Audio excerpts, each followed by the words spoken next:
Welcome. Welcome to Griffin Tank Defense of the Plan. I'd like to welcome all our guests this evening and assure you that you are in for a very interesting evening.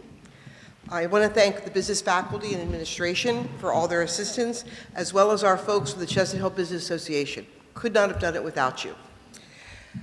Our customers, some are coming, some are not here yet, so you may, as one of the groups present, you may meet some of the owners or our customers, as we say. Tonight, our Griffin Tank is very different than previously. Previously, the students would put together a pretend group or pretend business plan and sell it. What we're doing this time, or what we did, is that working with Chestnut Hill Business Association, our students went out to visit the Business Association and a number of the businesses. And in a sort of like a speed dating event, they met all these different groups, different owners, and said, okay, and they all decided who they wanted to meet with, and they began to work together. So their job was to be a consultant, and their job was to say, what do you need us to do for you? To be fair, many of them did not disclose financials, and that's fine. So that, take that into consideration. But they had specific requests for them to do, and our students had specific comments as to whether or not those requests were adequate or not. So I'm really looking forward to hearing what they present and hearing your questions to them. I'd like to introduce our judges. We have Kathy Locklear Moulton, who is a CHC graduate. You're going to see that theme throughout the judges, who has her BA in political science, which was mine, and an MS in organizational leadership. She is the president of Thomas Wynn Apartment in Wynwood, Pennsylvania. She has significant background in the real estate industry. So those of you that I talk about networking, okay. She's the chair of the Chestnut Hill College Board of Directors, and she's been active with the Girl Scouts for over 21 years. Laura Hahn Carroll, who is, and I have to say this, the wife of our very valued Dr. Jeffrey Carroll. We all know Dr. Carroll, who is also poli-sci. I mean, we have this theme going. She has a BS in biology from the University of Scranton, and she's the director of B2B sales and events at Insomnia Cookies, and she has donated some Insomnia cookies in the back there. And there are some vegan cookies, and there are some gluten-free cookies. She has over 10 years of experience in B2B sales, catering events, and customer service, and she exceeds sales targets all the time. She's co-director of Camp Celiac in Rhode Island and a cross-cultural solutions volunteer. Alfonso Nathan. Alfonso is a member of our Chestnut Hill Business Association, or Chestnut Hill Center for Business Advisory Board. He has an undergraduate degree from Bloomsburg, where he played football. He has a master's in clinical counseling and applied psychology from Chestnut Hill. He is a licensed professional counselor and a licensed behavioral specialist. He owns his own business and is the co-founder, lead-based clinician of Brightside Medical Associates. He is a public officer and an amazing motivational speaker. Pierre, and you have to say your last name for me because I never get it correct, okay? He is a 2022 CHC graduate. He was a dual major in business administration and accounting, and he has an MBA in data analytics from LSU Shreveport. His team won Griffin Tank in the spring of 2022, and you may remember them as Stadium Sprint. They're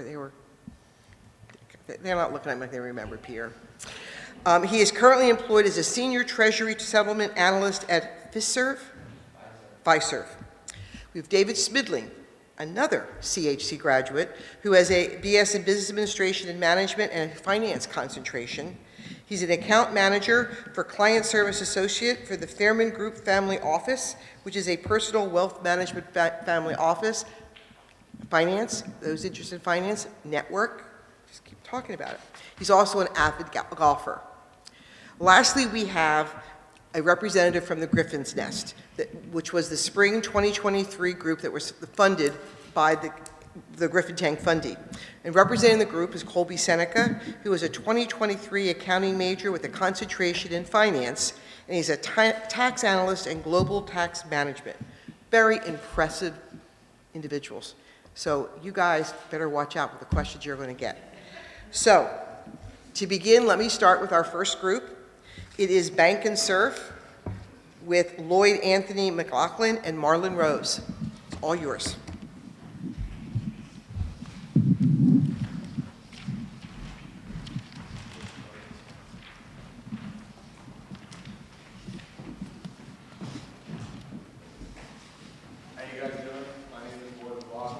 Marlon Rose. The business we worked with was Bank and Surf. The owner's Jay Suzanin. So what is Bank and Surf? They are a seller of custom maps. The type of maps that they sell are beaches, cities, yacht clubs, and golf courses.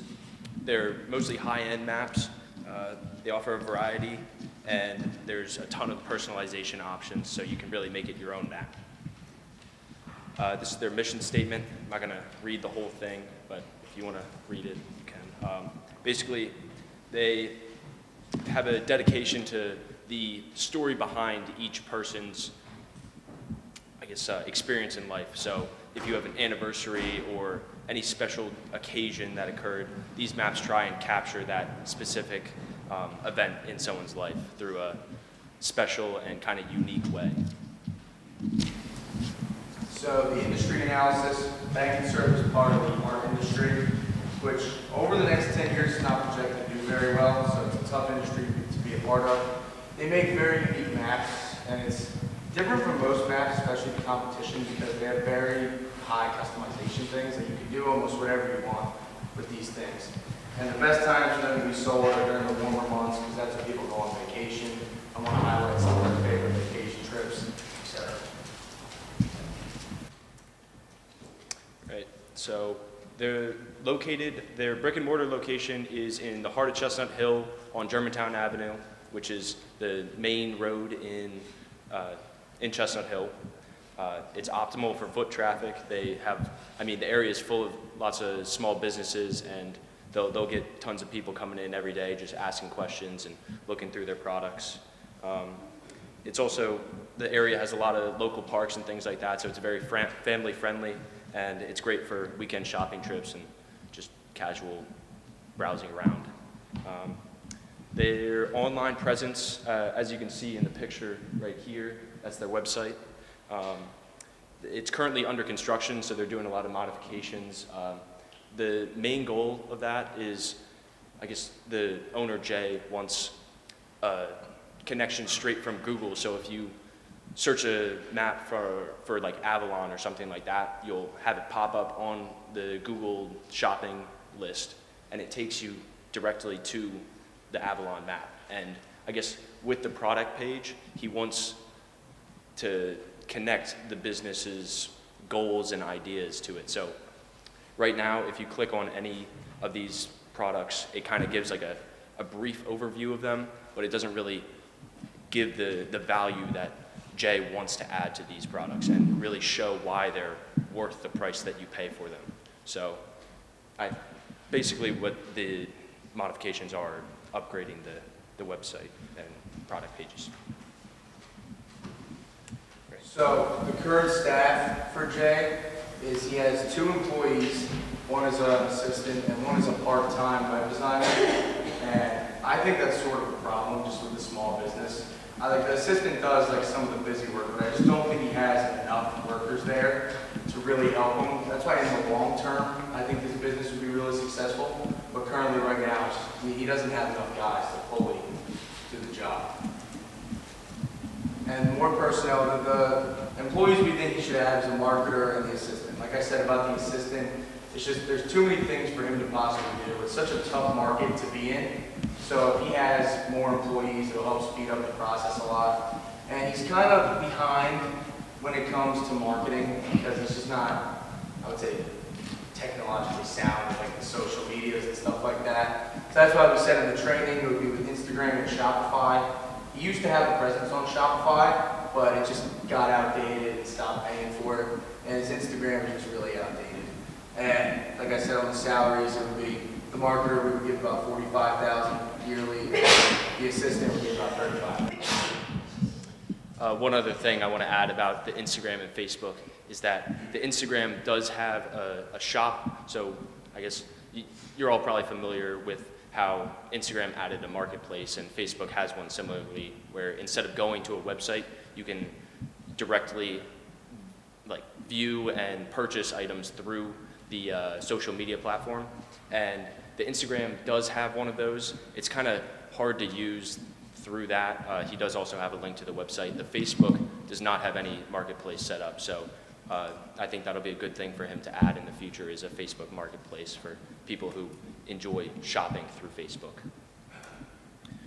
All right, so the main functions of the business, most of their inventory stays on site and is pretty cheap. It's just paper and basic printing stuff, stuff like that. There's little material variation between the designs. As you can see, they're pretty standard maps, other than little additions. So the compass, he can change that and add specific locations on the map. So if you love a restaurant or were engaged at a restaurant, he can add the location on the map specifically for you. And then all these additional pictures that you see are all provided by the customer. So he can add all that and basically make it whatever your vision is. For quality control, every product is basically completely customizable to whatever the customer needs or wants. So through that, there really isn't a need for quality control. It's really up to the customer to make it their own. Obviously, you'll have the standard map set up, the square, whatever. I think there's 2 sizes offered, but other than that, there's basically endless customization that the consumer can provide. And then shipping, he ships to the United States through the Postal Service, and there's pretty simple shipping options on the website for the standard options provided by the Postal Service. There's also the packaging he provides. It's like a paper wrapping, and if you want, you can include a custom message that if it's for an anniversary or something, you can include a custom message to a loved one and really take it to that next level. So for the production, kind of to go off what Marlon said, there's an endless amount of customization. So with a regular map, if you order one online, you can get it of a city, you can get whatever you want. But the thing here is, say you go to a specific vacation spot, it could be literally anything. Say it's your favorite bar, it could be your favorite restaurant, or just say somewhere you got married and you want to highlight that exact location. It's the perfect thing to do on this website. And that's why I said at the bottom, many customers like to include whatever they want. The customization things are endless. You can do whatever you want. And so the difficult part about our market is it's a lot of people that have a lot of money because it's a very expensive product. So the buying habits they're going to have, they're going to want to pay for the best possible product. You can get these maps online, but they want the best of the best. That's why they come here.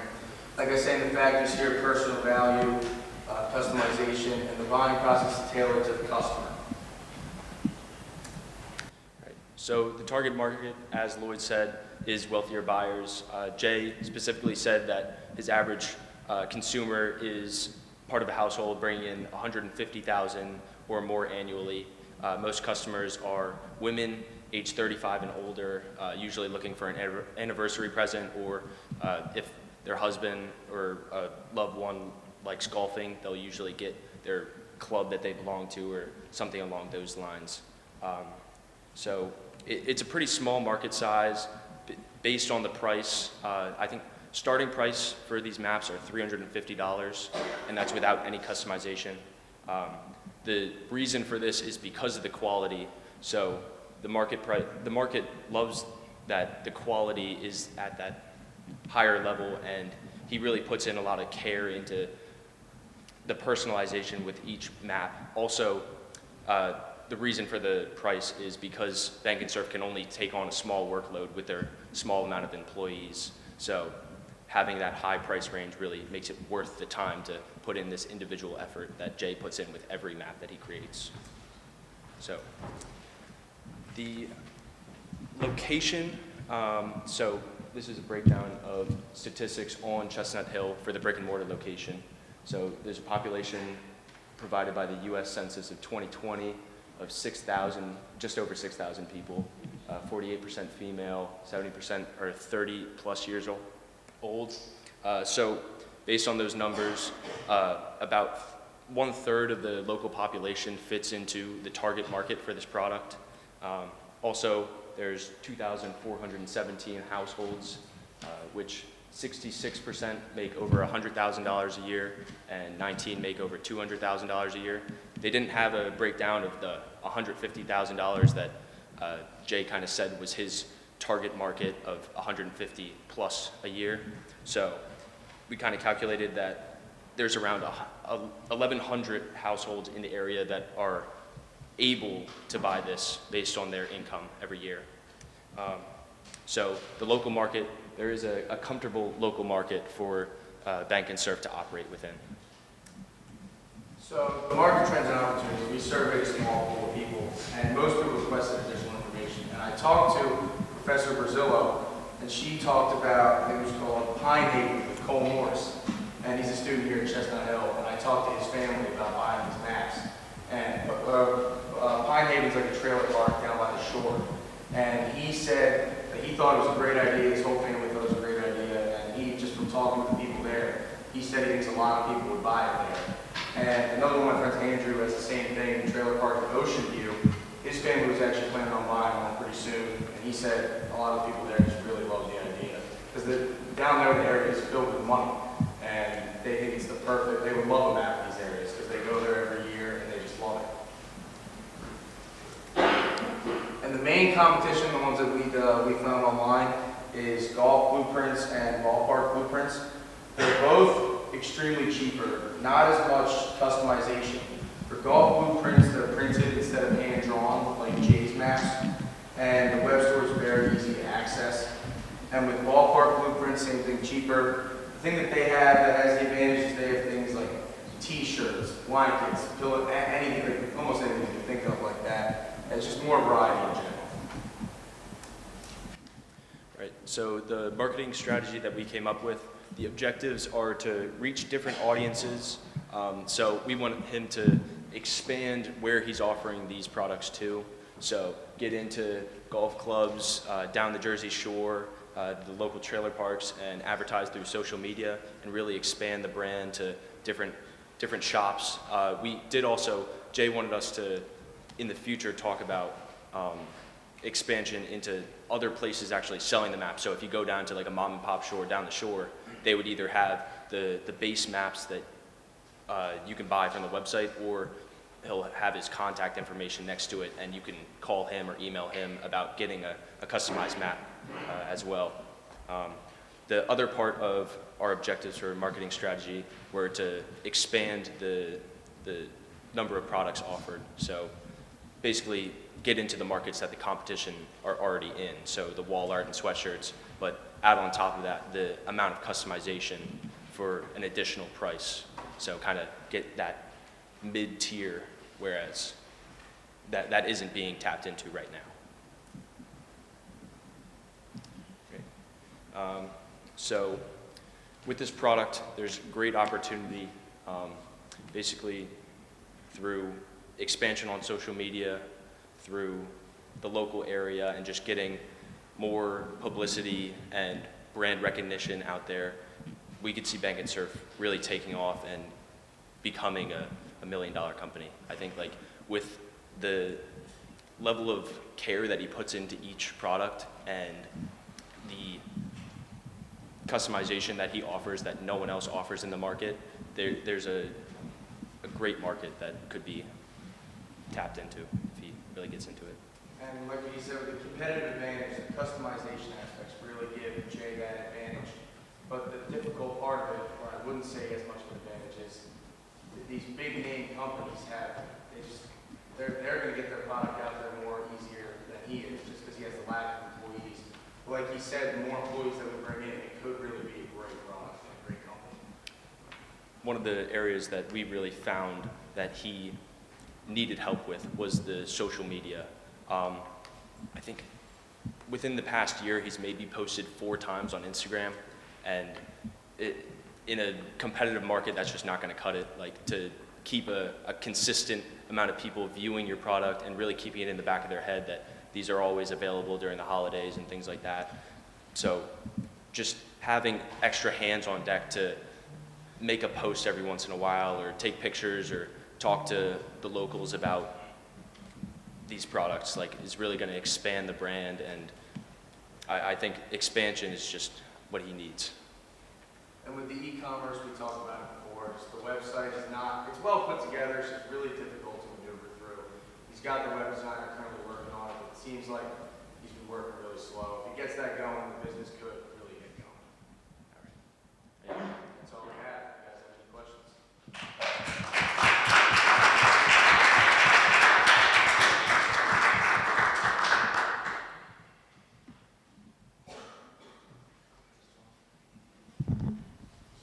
Hello. So you said he has how many employees? He has one full-time assistant and a part-time website, so two. Okay. And then there was a point in time where you said that he's only able to take on small workloads.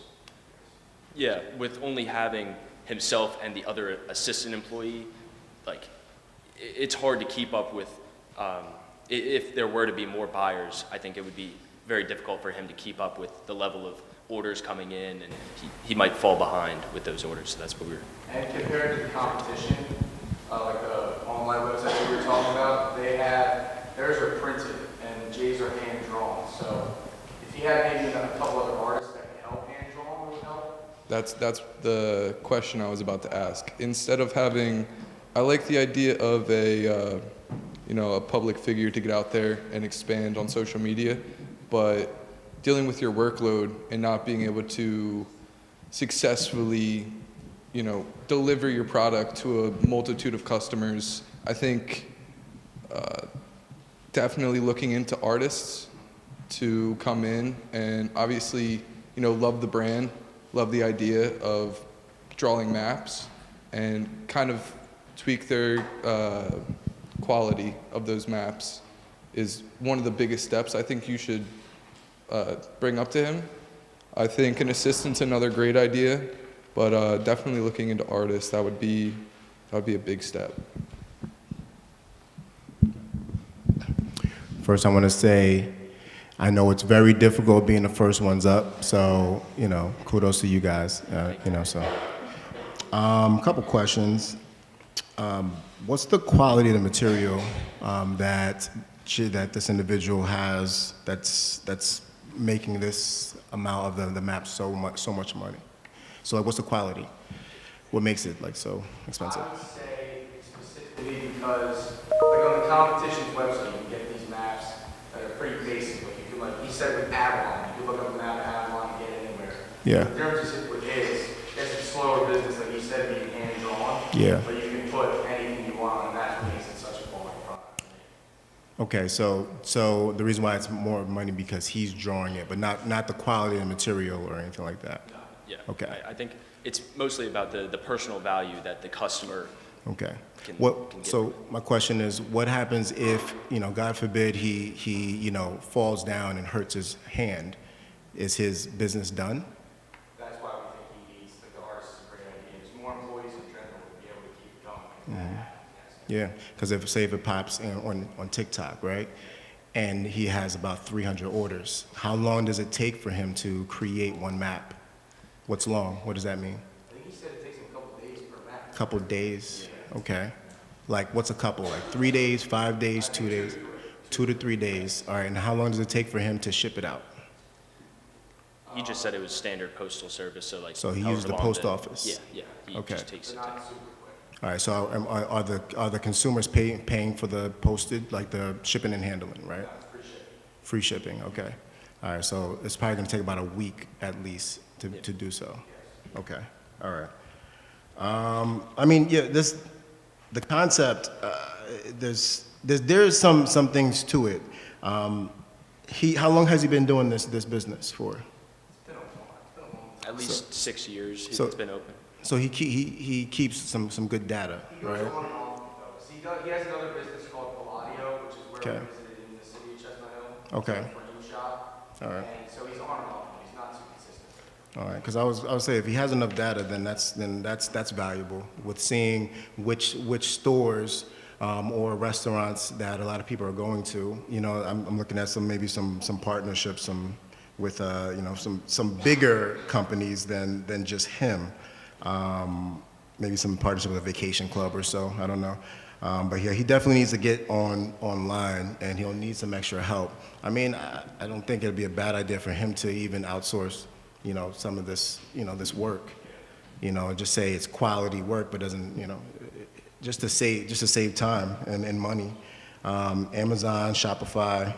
He definitely needs to get on that. And just if his website person is going slow, he can just go on Upwork and get a contract person and have that, because in this day and age, especially for what he's doing, he's fighting against a lot of things, fighting against technology. So, he needs to make sure he has some type of quickness going on in there in order to be sustainable. Yeah. So, but great start though, all right? I appreciate you guys. Thank you. You guys did a great job. Thank you. A couple quick questions. So average order size, do you have a gauge on what is the average order that he ships out? Do you mean by price or? Yeah, value. I think the average is around 450. So basically, because it's like something that you buy like every 10 years or something like that. So it's something that someone's willing to pay the maximum amount for, and every customization is an additional $15, right? Yes. Yeah. So it's usually around 450. There's also larger sizes that start at $650, but most people just opt for the small one. Okay, that's really interesting. Do you know number of orders a month or a year? He didn't get back to us about those numbers. Okay, that's fair. You both mentioned that the thing that you would recommend is he brings in a marketer, he brings in an assistant. If you were hired, what would be the first thing you do to support his business? Social. In what way? What would you do? Try to be, I would make a TikTok. He didn't like that idea, but It's all right. I would try to be as active as I possibly can, just trying to push the ideas out there for somebody to see. Just be, because he's not active at all on these social medias, and just trying to be as active as possible. That's what I would do. Yeah. Something to add on is it's probably the cheapest idea. So you don't have to pay for an account on TikTok. Like just making that and starting it up, you don't need any money. It's just time, which I think having an extra assistant on hand would free him up some time to start a TikTok or hire someone to start a TikTok for him. So yeah. I love that. So my last question from the time perspective, do you have an idea of how many exchanges he has with a single customer for customization? Does he reach out 2 times, 3 times, 5 times, 10 times? He didn't He said really. his biggest customer was his brother, right? Yes, yeah. His business. He always,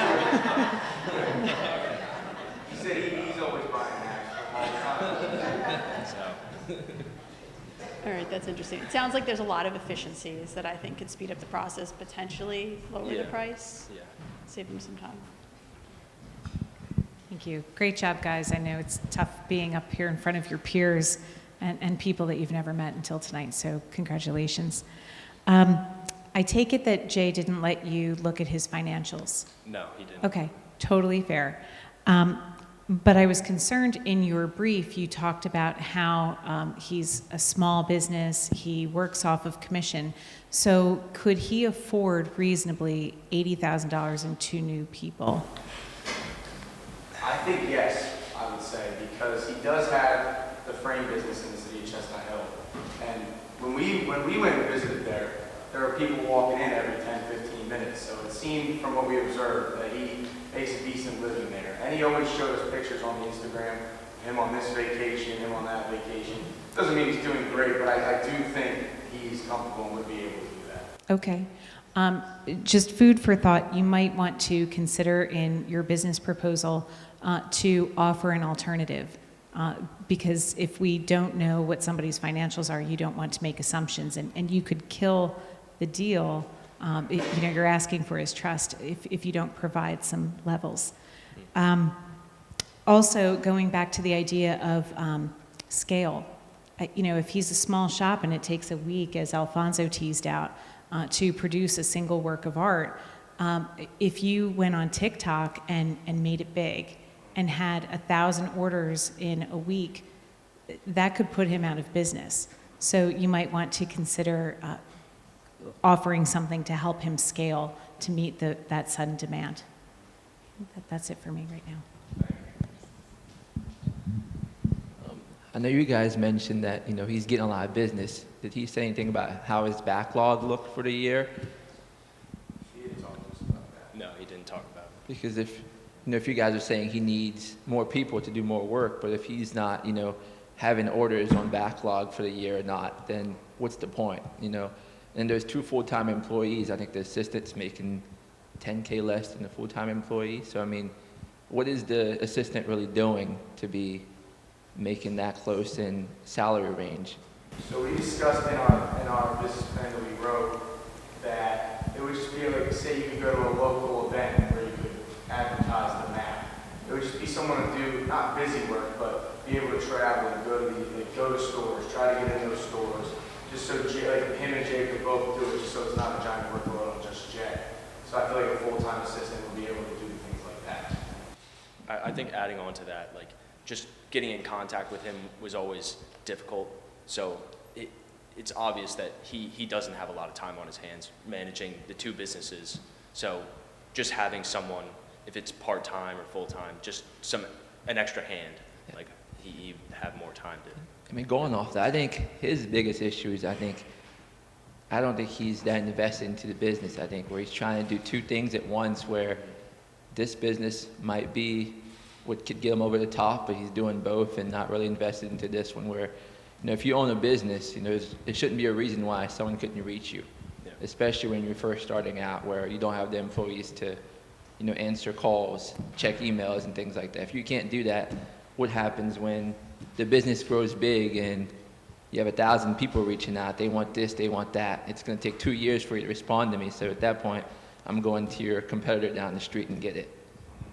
That's a good point. One last thing. I think that a good thing for him would be able to try to find ways to automate some of these things. So from just, if they're reaching out on his website, just have one of these chat bots to be able to respond back.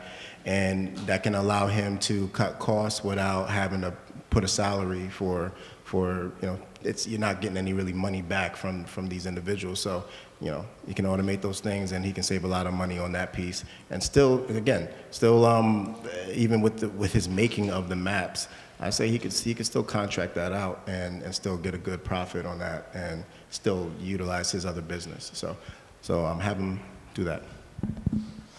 Great job, guys. Kind of going last here, so I'll keep it pretty short and sweet. All the judges kind of covered everything. My only point in kind of your guys' plan that I would recommend, I know you were looking for marketing. I think that's going to be a huge presence. You guys mentioned getting on social media. I would recommend interns and or part-time employees. Young professionals who even work 40 hours a week are often looking for maybe a side hustle. I know whether it's, babysitting, XYZ, working at a golf course on the weekends. I actually noticed one of the pictures there was from Sunnybrook Golf Club. I don't know if you guys went there or not. I worked there for 3 years in college, and I actually still work there on the weekends in my free time. So yeah, I would just recommend, because that's one way to cut the cost of the $45,000 and the $35,000 that you guys potentially have pitched. Whether it's Chestnut Hill students, obviously it's a close commute. I guarantee, someone is looking for that real world experience and willing to get his e-commerce up and running and social media presence going, and that'd be a great internship to add to a resume. So that'd be my suggestion, but great job. Thank you.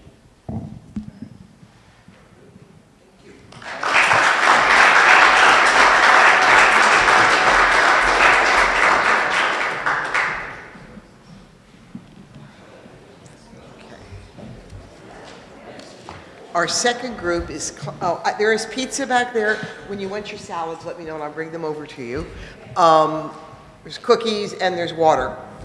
So our next group is Climb. We have Zachary Liddy, Brandon Ashby Medallion, and Chase Snyder.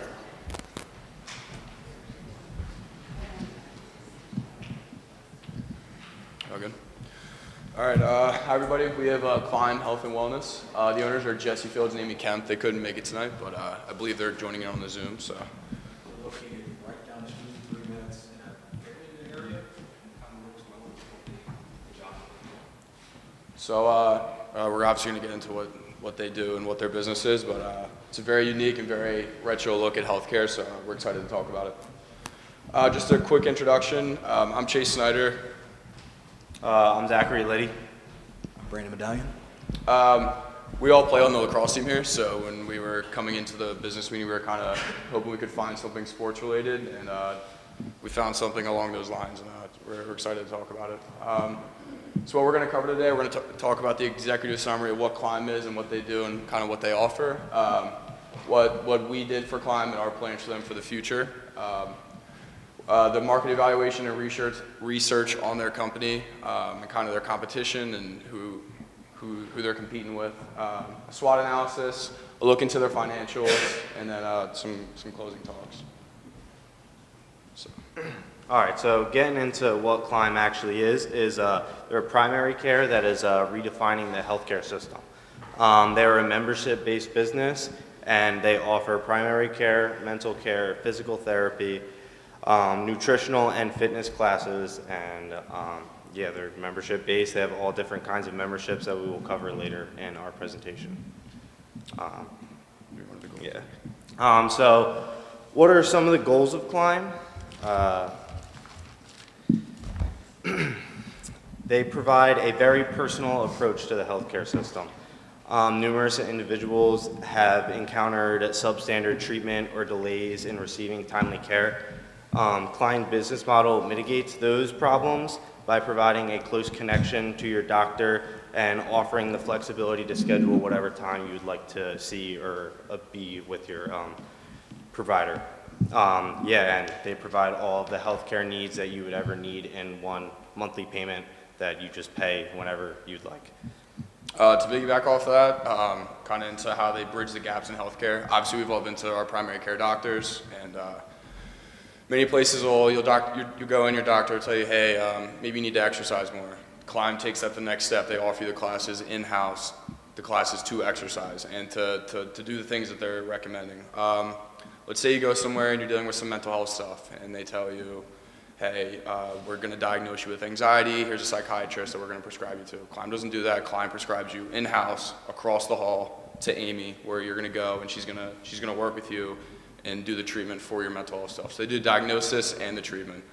And then obviously the bridge between mental health and physical exercise is unprecedented. You can't argue it. You're exercising more, you're going to feel better. We'll get into that with the market research, but these are kind of the bridges that they're closing with what they're doing, and it's very unique and very innovative.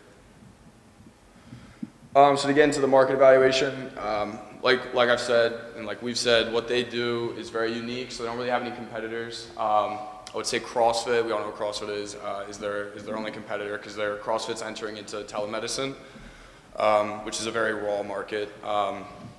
So I would say in the Philadelphia area, this is their only competitor. Just with what they offer, obviously other primary cares and doctors' offices are technically competitors for them, but just doing everything in-house in a tangible location isn't really matched.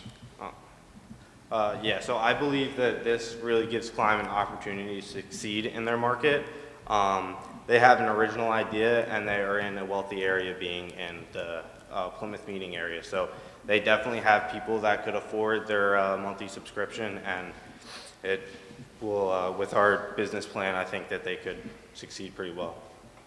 And then just to jump back, like he just said, bridging off the business plan, so what we did for them, they are two medically sounded and kind of educated people, so they didn't, I guess, come in with the business mindset. They're learning that, and they're learning very quickly. So what we did for them was we structured out a business plan for them, outlining their future financial and structural goals. They had a business plan, but it wasn't really flexible, it wasn't really updated, and it wasn't working to what their current goals are and what their future goals are. So we kind of updated that, reworked it for them. We kind of went into their marketing aspects. As the group before us said, TikToks and social media is obviously taking off, so that's a really good way to get their market out and get their name out and kind of what they do out, because I'd never heard of Climb before we started working with them, and I think getting what they do out is obviously going to let them take off. And then the last thing we did for them, or Liddy did for them, is a virtual tour for their website. I think if you go on someone's website and you have, like if you heard of Climb and you'd be like, how is this all in one place? How is this all working in one building? It's now on their website, so we came in with a camera and we did a virtual tour for their website, which will be shown at the end. So just to come back to this slide, 21, just some general statistics that kind of will open your eyes. 21 million Americans a year, and this is an increasing stat, suffer from some sort of depressive or anxiety episode. And then only 61% of that 21 million will get treatment for it, just because it's kind of a scary thing to go and talk to someone about. So As Liddy said, and as BMAT said, we'll get into their subscriptions and what they offer, but being able to sit down in a group, their group therapy sessions and talk about maybe the stuff that's going on is very, very beneficial, and then obviously they'll prescribe more stuff with it.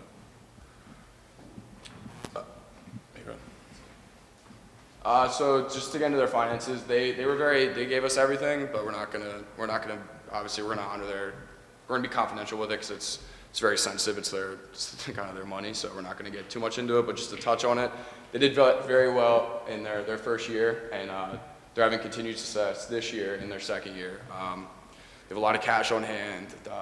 Their subscriptions are doing really well, so they have no problem in that area. And as I stated, their business mindsets are growing as they're learning, as they keep going. Yeah, and so pretty much what we did for their marketing was, like Chase said, the virtual tour. That was a big part of it. One of the things that we started to help them with marketing is they were kind of struggling with their social media. So we kind of gave them some ideas of what they could possibly post. Being such a broad general company, you can't really just post stuff about primary care, mental health care, or physical therapy. It's kind of got to be spaced out. You kind of have to post each niche and kind of give it respect to each person or client that they would ever get. And I think that them kind of diversifying and posting a little bit more broader information on their media is, I mean, it could end up bad, but I think it could attract a large audience, and it's really one way that they could really see more clients in the future. And then like they were saying before, or like we were saying before, the virtual tour is going to be on their website, and they really were passionate about what they're building and their business look like. So we wanted to pretty much just put their vision to life and give their customers and consumers a way to look at their business without even having to go to the facility. So as we stated prior, they're subscription-based. So they have 4 subscriptions: Ascend, Elevate, Discover, and Reflect. Ascend being the cheapest, so it's not going to offer as much, and then Reflect being the most expensive. It ranges from $265 a month with the Ascend to Reflect being $590 a month. And like we said, this just kind of relates to how intense the care you're going to receive is, the care you're going to receive. So with the Ascent, you're going to have direct primary care, annual wellness sessions, group nutrition seminars monthly, cooking demos, taste testing, and then access to their gym classes.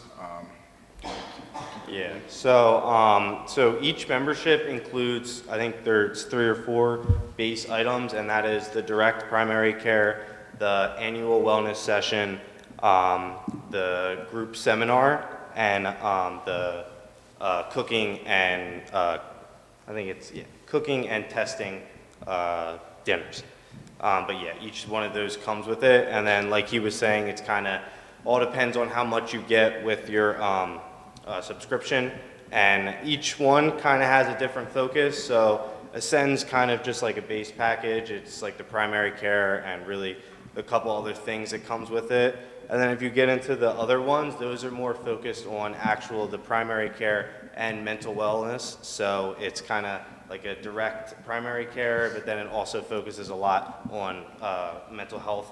And then the last one, it kind of is everything. It's called Reflect, and they have individual sessions with therapists, a couple other things, and it's the most expensive. Yeah, and just to piggyback off that, the Discover and Reflect memberships are the more mental therapy focused ones. So if you have the Discover one, you have access to monthly meetings with them, and then weekly mental health therapy sessions, and then Reflect would be bi-weekly, so you'd have 2. And obviously it's more money for those because you're coming in on site, and they're also very flexible to meet on Zoom or over any type of call. And then the last part of this slide is more back to the finances. They currently have 34 subscribers, and it's working out well for them. But obviously, they want to keep growing and keep making more money for their business. So they want to increase to 50 members, so 16 more by the end of Q1.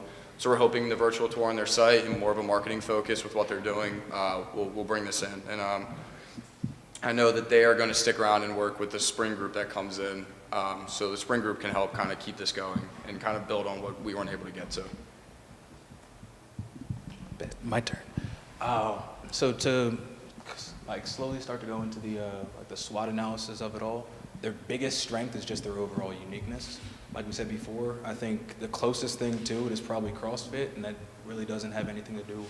They don't really have any like the medical side that bless you, that Amy and them all have behind it. I caught it. Sorry. The other big thing they have a physical location that you can go into. I mean, they also have it so like if you can't meet with them, you can meet with them on Zoom or Teams or any other type of thing. And they have a great interactive website so far. We're trying to help that along with the virtual tour that Liddy set up before. We're trying to set that up to go with their more social media type stuff, so they'd be able to get like more of marketing and stuff. I think one of the biggest weaknesses, obviously, is their marketing. They, I think, have a Facebook and a YouTube, and they've made one post in like the past 3-4 months. So that's one of the things that we tried to why we wanted to incorporate with a virtual tour.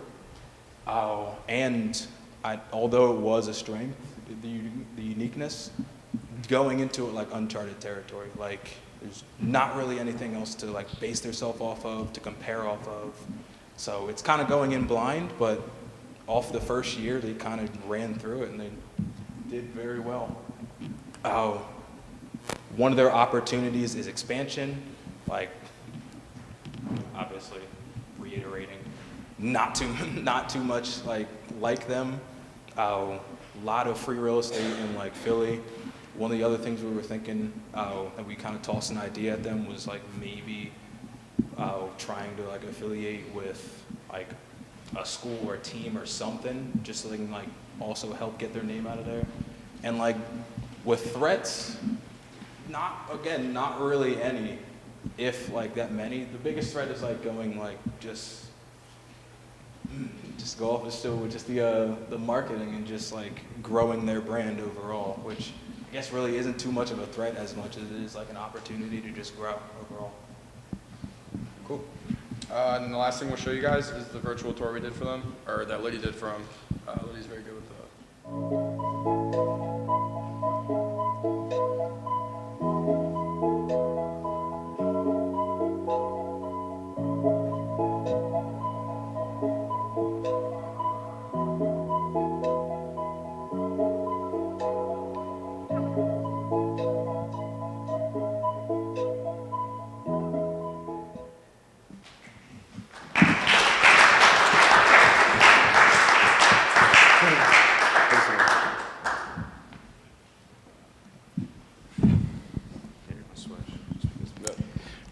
Great presentation, guys, and kudos to you guys. How many people are in Climb? Like how many workers, providers? 3? So there's a doctor who handles the primary care. There's a therapist, she kind of handles all the mental health.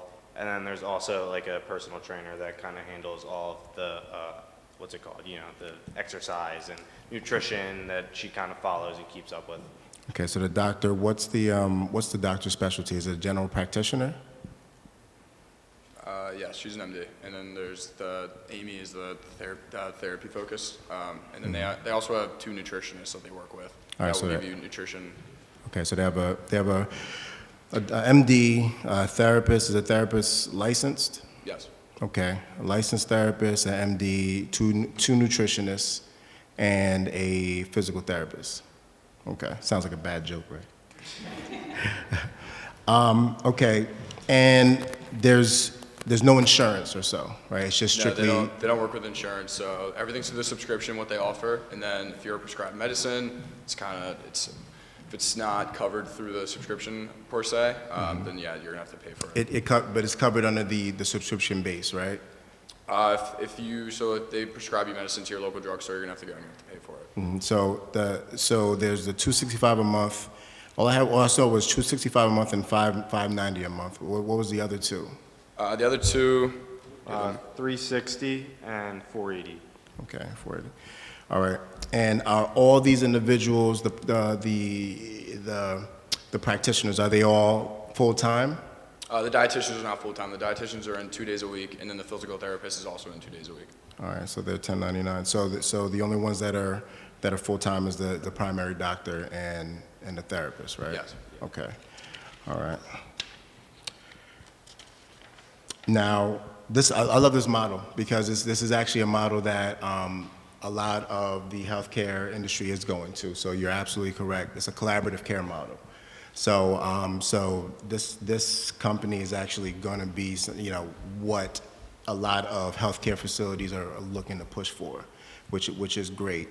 So there are some other companies that are trying to do something like that, but these people right here, the brick and mortar spot, that's a great thing. But on the virtual piece, I would recommend to make sure we have something that's HIPAA compliant, because a Zoom or just a regular talking ordeal is not going to be helpful for that. But I'm pretty sure the doctor should know that already if they're doing the telehealth piece. I love this idea. I love this. This is something that I talk with the insurance companies, a lot about. So I would say strategic partnership with employee assistance programs is going to be important. And even talking with some of the insurance companies just to have an alternative piece with there, because the insurance companies are looking for other ways to make sure that members are getting seen, especially for mental health. There's not a lot of, there's a bigger burnout, and a lot of people are looking for this type of situation. So good job. Good job, guys. I had a few questions. You said that they were doing very well. I mean, what does the revenue look like year over year as far as percentage-wise? Did they at least give you guys that? Yeah, they gave us other numbers, but I think just out of confidentiality, and they told us, I don't know if we want to share what they're making, but I can say that they made upwards of a $20,000 profit in their first year. Yeah, and this is also just their first year. Like, it's not even a full year yet. They're a very new company. So they don't have really, an estimated or an average revenue. Yeah, it's not even a full year yet. Okay. I guess my next question is, if you also mentioned that they had a lot of cash on hand, why isn't that money, being used for research, to get more data out there, to get, eventually, like he was saying, get more insurance companies and more clients interested in doing business with them? Again, it's just a very raw concept currently. I mean, again, they're 10 months in, but like they said, that's why I think they're working with us to try and get more business ideas, because they're both science-backed, so they're trying to learn the business side of things. I think they're doing very well with that, but it's going to take time. Yeah. Still a very raw idea. It took a lot to get going, but they do have cash on hand, and they have a lot of assets that you saw in the video inside of their building. I think that's why, continuing it for the next semester, possibly after that. Continuing it for the next semester and possibly after that, if they need it anymore, is probably the smartest idea. Because I know we could have done it, or there's a lot more that we could do, but in the time that we had.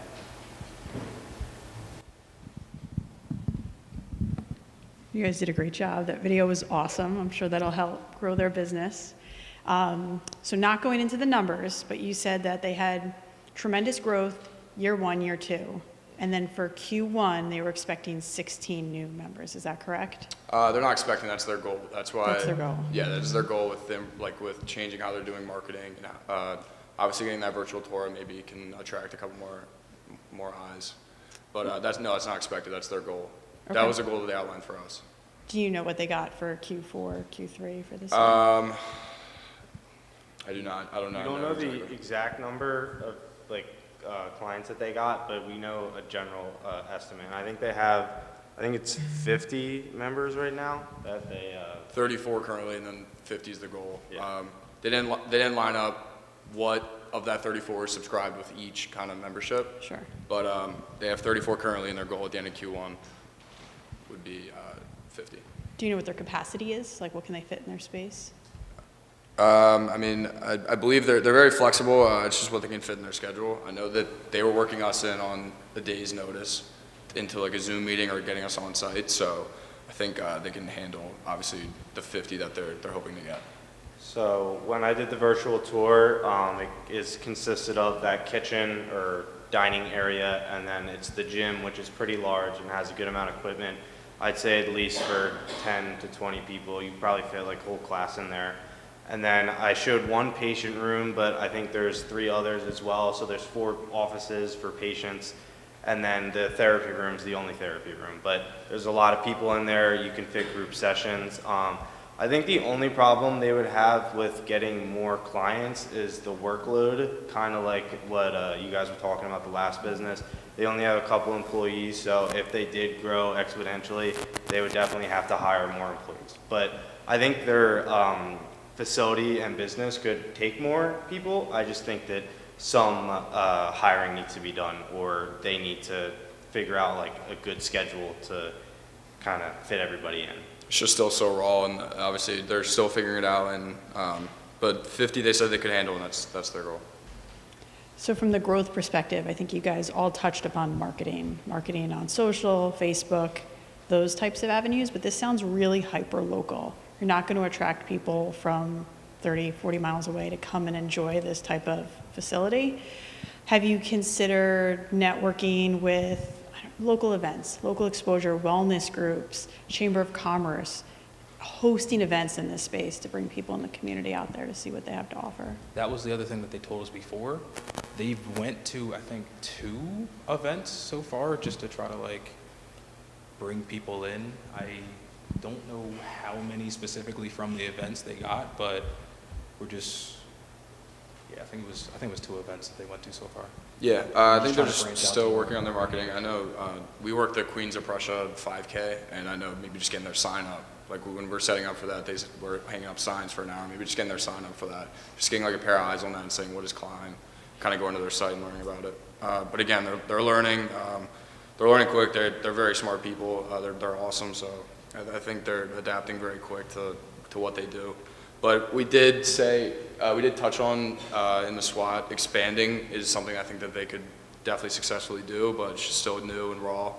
And that's kind of a bigger, broader idea that maybe the spring group can come in and kind of attack. Great job, guys. Do you have any idea what their goal would be for Q2, Q3, Q4? We do not. Okay.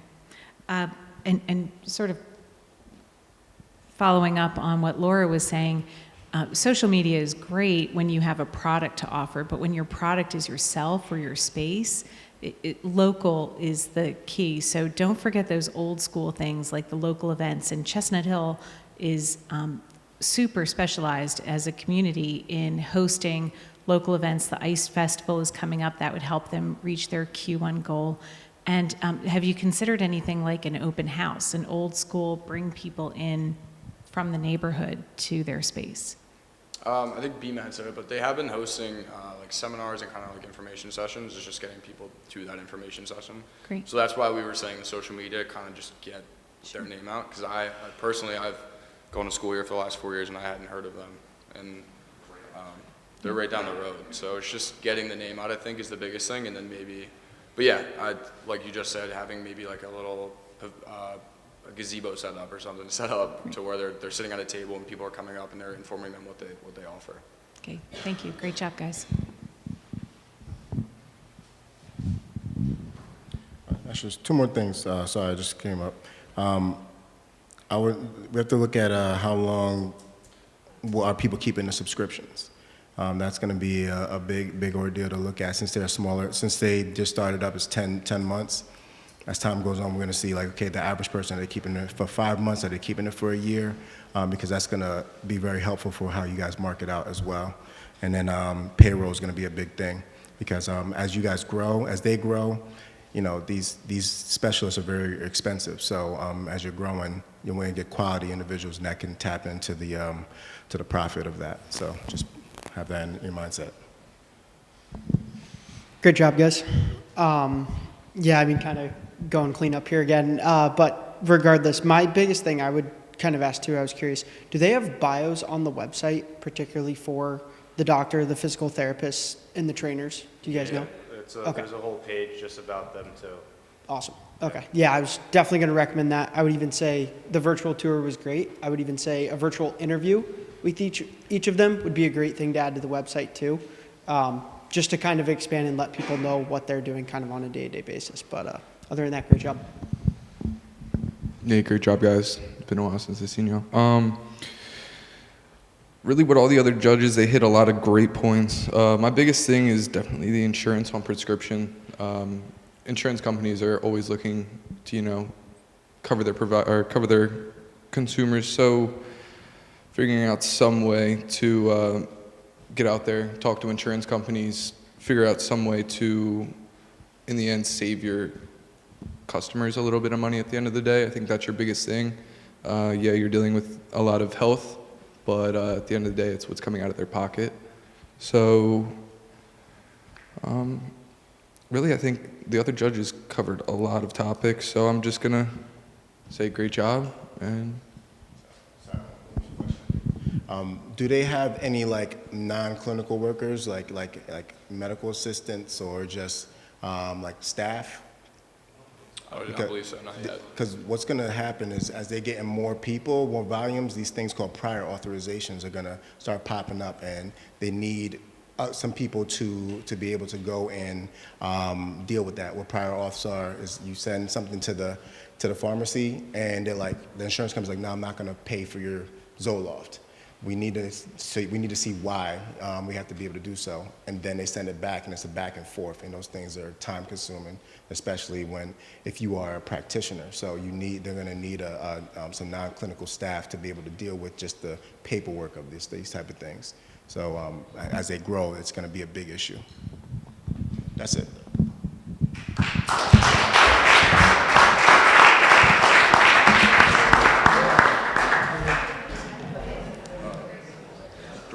Our third presentation is Cuddles and Cares, and I do believe the owner is here, so she's going to join in and ask for questions. So please feel free to ask any questions. And we have Elizabeth Bridget Bennett, Natalie Roman, and Rossi Santana.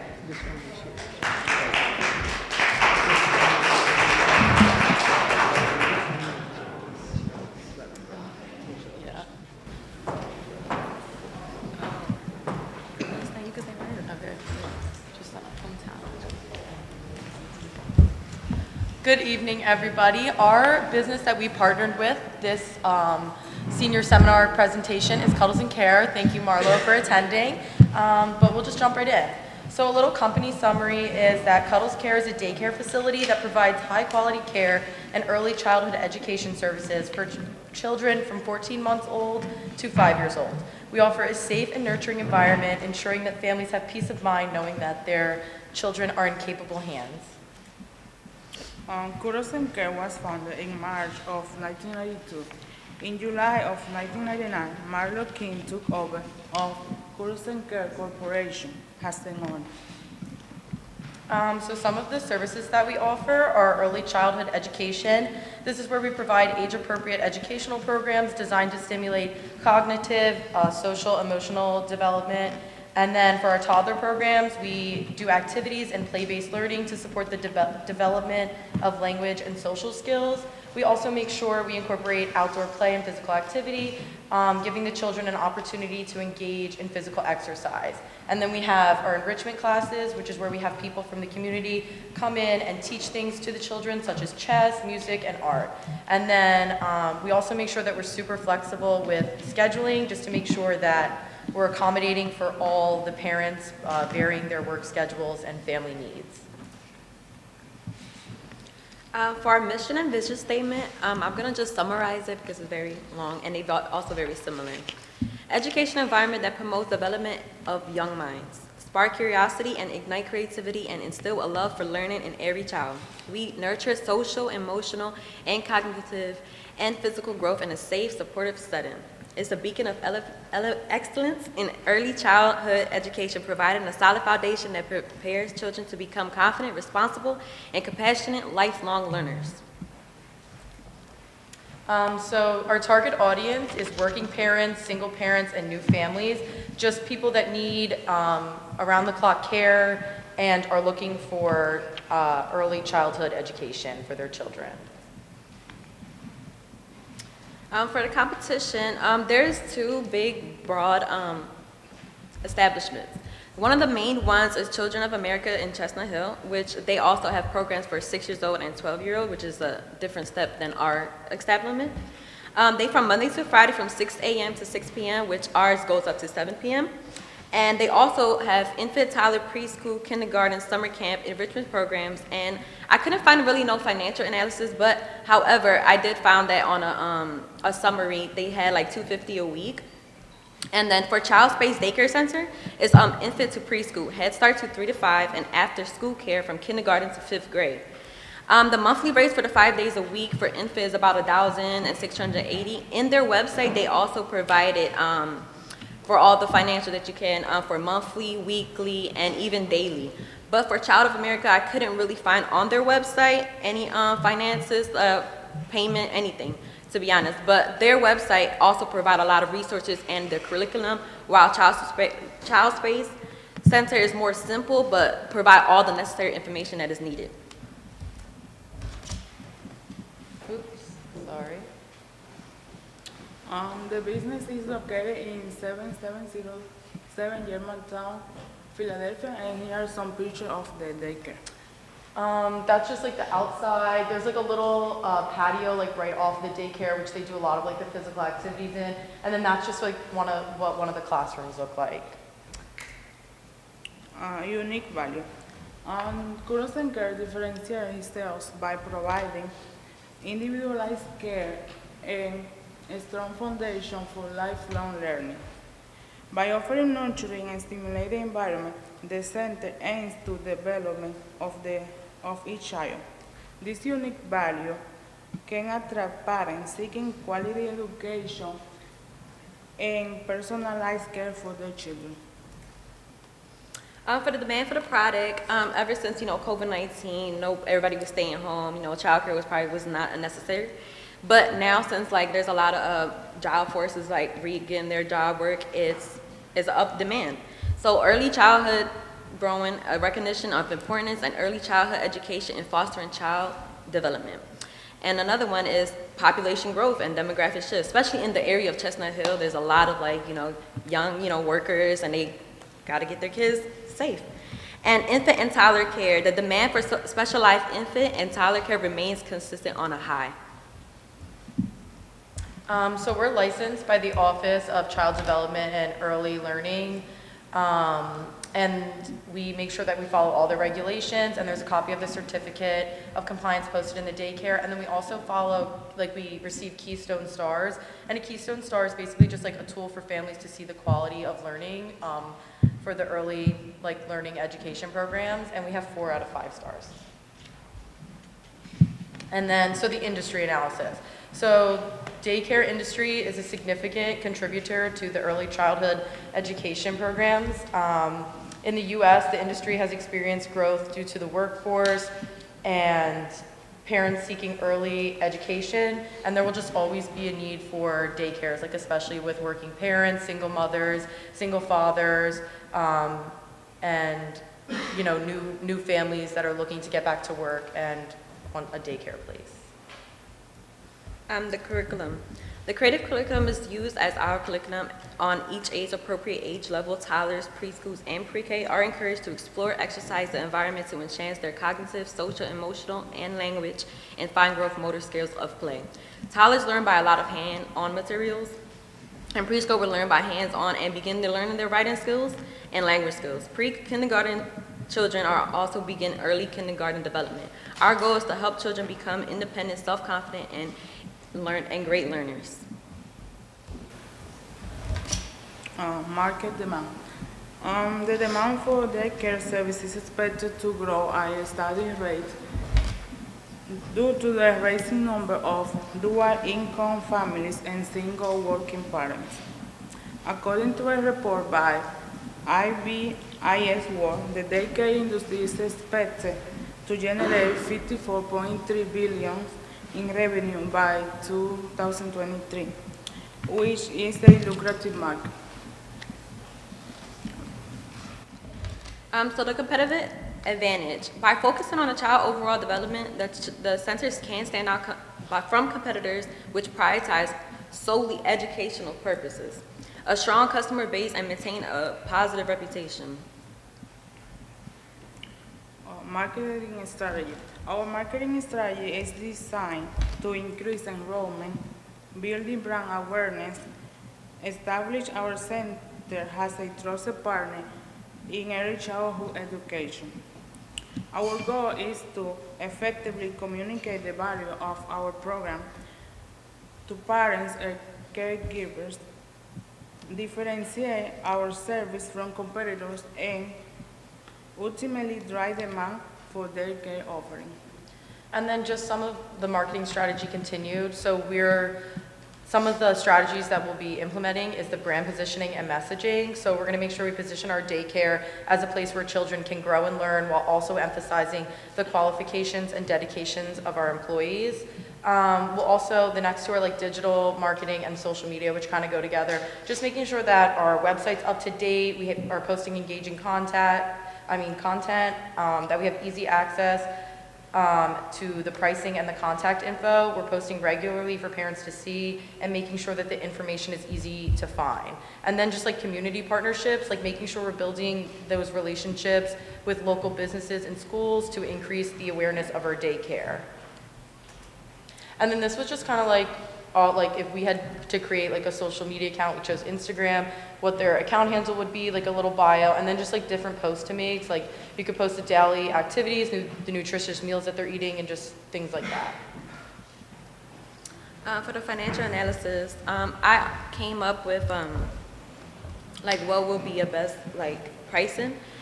She wants 25 children in her establishment, and the goal is to have 25 children with a tuition agreement that is signed and a registration fee of $110. This fee guarantees your child or children's spot for the following year and covers the administration costs. Registration papers are to be completed every 6 months, along with a health appraisal from your child pediatrician. Average weekly fees of $200, this is average. So 200, and registration fees of 110 per week over the next 12 months, which estimated revenue is about $372,000, which will be the estimate only. In comparison to other competitors, there is an advantage because the pricing is better compared to others. It's a good, like, I'll say 30, 40 bucks better. And then, so just, we added on a SWOT analysis, and some of our strengths are that we have a high qualified staff, we individualize the care that we choose to approach the children with, we have a well-designed curriculum, a strong emphasis on creating a safe and nurturing environment for kids, and then we also have a strategic location. There are a lot of families that live in Chestnut Hill, so it's a great place to have a daycare. And then some of our weaknesses include the limited capacity. They can only hold 25 kids in the building. And then limited brand recognition and market presence compared to like the other daycares, and also the dependency on customer demand. For opportunities, the increased demand for quality care services is growing because there's a number of working parents. Collaboration with local schools is also an opportunity that we also was looking at to the business. And expansion of services include aftercare and weekend program will be beneficial to expand the business because then it will open the range of parents to be coming in. And leveraging technology to improve communication with parents is an opportunity. And one of the threats is increased intense competition in the area because there are more established reputation and loyal customer bases, and potential growth of economic downturns such as COVID, and also increase of operational costs that can cause a threat to the company, and rapid change in technology and educational philosophies. And that's our presentation. Are there any questions?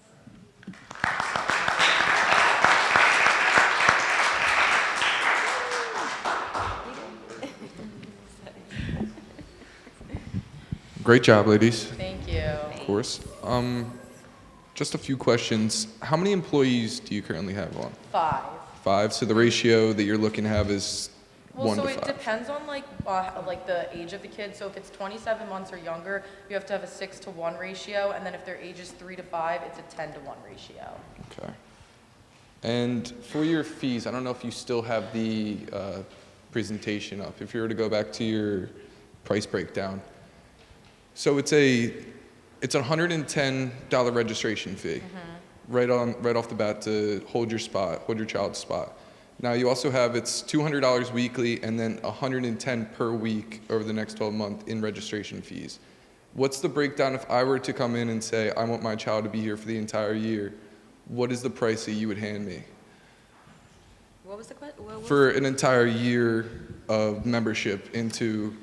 It really determines if you want your child like there for 5 days a week or 3 days a week. So it's really depend on each person that comes in, if like how long they want their child. They'll have to, and what time they'll pick up the children, if it's part-time or full-time in the daycare center. Okay, so if I were to do an entire year, am I still paying $110 in registration fees each week? Yeah, for $110 just for the year. It's Okay, just the year. all right. It's just a I was a little registration. It's a flat confused. fee for a registration fee, and then the Great. weekly is what you're paying for, like how many you paying for the days, like if you're waiting 3 days to 5 weeks, or even just like part-time or full-time hourly. So. Okay, thank you for solving that. And it also, just to add in there, it depends on how old the kid is too, because obviously, like the younger they are, the more like one-to-one care they're gonna need, and like more just like supervision than those kids that are like a little older. Great job, guys. Thank Very you. good presentation. Definitely enjoyed the SWOT analysis as well as the financials. I definitely think you have a competitive advantage just with the cost associated potentially compared to other daycares in the area. It's great to be local, obviously. The only thing that I would recommend is shortening the mission statement. Definitely wordy, and I remember from my college days, you really want it to be a line, 2 lines, 2 sentences, and really get your point across in kind of a brief manner, if you will. So just would make that slight recommendation, if you will. I'm going to pass it on because I forgot my question. Again, great job. Thank you. Couple questions. What's the hours of operation for the daycare? 6 a.m. to 7 p.m. at night. 7 a.m. to 7 p.m. at night. So 7 a to 6 7 p.m. p.m.? To 6 p.m.? Mm-hmm. Okay. All right. What's the credentials for the workers? Just that they're, like, you don't like have to have like a degree or anything, like, so I'm not too positive on what the credentials are. Okay. So I'm trying to see what would separate them from another daycare, that would, let's just say if there's a daycare that has about, go ahead. You girls are doing a great job. I want to say, you really are. I'm really proud that you did that. I'm sorry. And I just wanted to help answer the questions that you Absolutely. probably didn't have. So that's it. But otherwise, you're doing great. So I think you asked what does a Credentials. daycare worker need, the credentials that they need. So first of all, they have to get all their clearances. For number one, they have to get all their clearances, which is the FBI, the child abuse, the NORS, and the fingerprints, the FBI. So they make us get those. And then also they have to take a health assessment, TB, and everything like that. And it depends on if you're a head teacher or if you're a assistant teacher, but most head teachers either have their CDA or they have a bachelor's degree and at least 3 years experience. If that answers, I'm sorry. But they, All right. So a couple more questions. So we have the credentials. I love the pricing because I have 3 kids. I have 2 princesses and one son. So, daycare is a recession-proof business. So that's really great.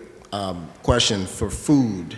Is there anything in particular for food? Do they, is there? So I'm pretty sure that you had said that they bring in their own, if they like come Okay. early enough to eat breakfast, they bring in their own breakfast and their own lunches. All right. So so food's not provided. But you do provide a snack once a day, right? so because we have so many who has strict dietary needs, which we like to respect everybody's vegans, whatever. So they bring their lunch and we provide morning and evening snack. And then in the summertime, we do have a nutritious program that is provided by an organization which provides all like health, it's all vegetables, it's really health, it's all health related and peanut allergy free, if parents want to take advantage of it. Okay. So they have that option. All right, perfect. So if there is any type of allergies that everyone, there's certain foods that just not gonna go inside the place. All right, and camera access. So say, is there opportunities for me as a parent to go on my phone and see what my kid is doing? And that's something we had talked about, yeah, like with like just like putting up like a Ring camera or something like, and then just paying the monthly subscription. And we had talked about like Rita and your grandkids where they have like the camera where you can access it, and like, or even just like, like having like that privated social media account where like you can post something of the parents, like sending those parents like pictures of your kids, like, and what they're doing throughout the day. Like social media sometimes gets tricky because you're not like technically supposed to take like pictures of the children. You have to sign a waiver. Yeah. You should have signed a waiver for that. But other than, we've definitely talked about like putting in a camera in like their circle room where they do like circle time in the morning, like a lot of their like activities happen and stuff, but. All right, cool. Yeah, I'd recommend that because, again, as busy parents, you want to see, okay, what's my kid doing? Yeah, just And be able to check that'd be in a great whenever, situation. totally. But yeah, but other than that, I mean, daycare is I would say, look for what do you call it, franchising it. I mean, if you're building a brand, make the brand very marketable, then you just look at different areas because it's a local, it's always a local brick and mortar spot. But kinder care is a big thing. So if you want looking for that, find what can really make that brand really pop. So great job. Thank you. Good job, guys. Thank you. My first question, going back to that picture you guys had of the outside of the location, I didn't see any fences or anything up. So there are fences if you see, sorry. So like right where the playhouses are, that whole area is fenced in. And that's like Cuddles and Cares backyard, like that is what they own. That spot right next to it is just like a beautiful lawn that they just like also have access to, like in case they do go on like little walks or anything. But their like play area is fenced in completely. Okay, got it. My next question is, the price that you had figured out for them to get to that number of the year profits or revenue or whatnot, it's not even close to half of what the other two competitors were. One was 5 something and the other one was 1,600. So how can you guys operate when you're not even close to the range of pricing? So I just did an estimate of the weekly, but her estimate that I put was $250 for a toddler, pre-K $220, and then preschool $200. But I just did an estimate, so it's just a broad view of like how much her revenue will be at the end of the year. So, and then her registration cost is $110. So if she's having 25 children, she's getting $250 weekly for a toddler, and then plus the registration cost for that year. So that will be my estimate, about $300,000. But I mean, looking at it is, you're in the business to make money. If your competitor's down the street, is charging $600 or $1,600, and if you're offering the same service, why aren't you getting paid the same? What's the... So with the pricing that I did put, the difference from the other childcare, which was the America one, they have actually more similar pricing. What separates her is that there is a deal when it comes to the registration cost versus their registration cost.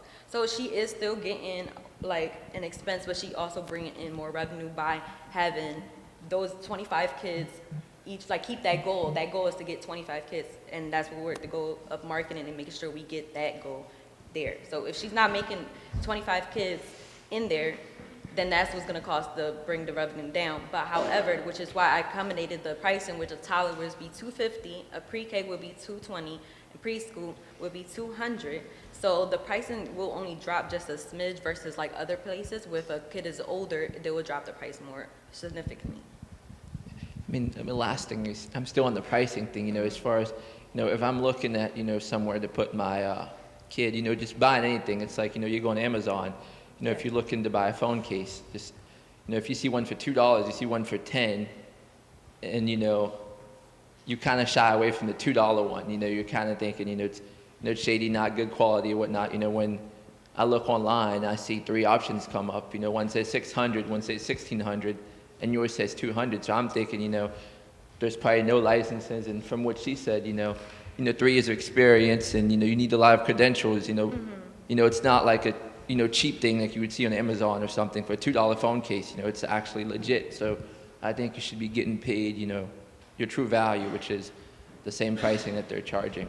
And I think daycare is definitely a little different. Like with daycare, I feel like parents will come in, tour the place, meet with the people that are there, like get that feel of it. Like it's not more of like a cheaper or more expensive thing. Like, and it is at the end of the day, I mean, but like their parents are coming in, seeing it, and like that's just one of the benefits of Cuddles and Care is that we do offer like something a little more affordable to these parents that might have tighter budgets. Like, and we also, Child of America is definitely way bigger than ours. They offer it from anywhere, like it's from like 6 months old to like to even 12 years old. Yeah, like so they offer a lot more, so they can have those more competitive price ranges, especially for families that might have like a 12-year-old, a 6-year-old, and a 3-year-old. They might not be able to go to Cuddles and Care, but they want all 3 of those kids in the same facility. But our pricing wasn't too much different than the other ones, but it was definitely just lower. Yeah, the 1,000 is the monthly value that I put, and then the 250 was the weekly value I put.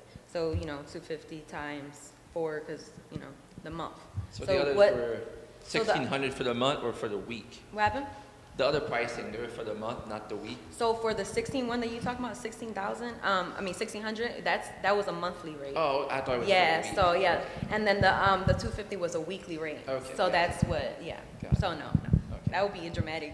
Yeah. No, completely good, understand. Everyone would be coming to you guys. No, so to clarify, no, 250 is for weekly, and then 1,000 is for the monthly rate, because I couldn't find the weekly rate for that company itself. But, Good job. Thank you. You guys did a great job. Your Thank presentation you. skills were awesome. Thank you. So this is my world. I have 2 really little guys, so I live this every single day. You were talking a bit about social media and about posting photos. I would highly suggest researching some of the apps that are out there for different daycares. I've seen and experienced many of them with posting photos, with connecting with parents, sending messages. I was literally just talking to my kid's teacher about what he had for snack, and it's all confidential. So it's a nice kind of portal to play with, and it's a benefit to say that you're using that. About the numbers, you mentioned 25 is the goal. Is that correct? 25 kiddos 25 in children. daycare? And that's part-time and full-time combined? Okay. And you said there's 5 team members, right? So that would make the ratio 1 to 5, regardless of the age, just kind of overall. To me, that's a huge benefit. I can guarantee you those other 2 big facilities don't have that ratio for every kid. So I think that's awesome.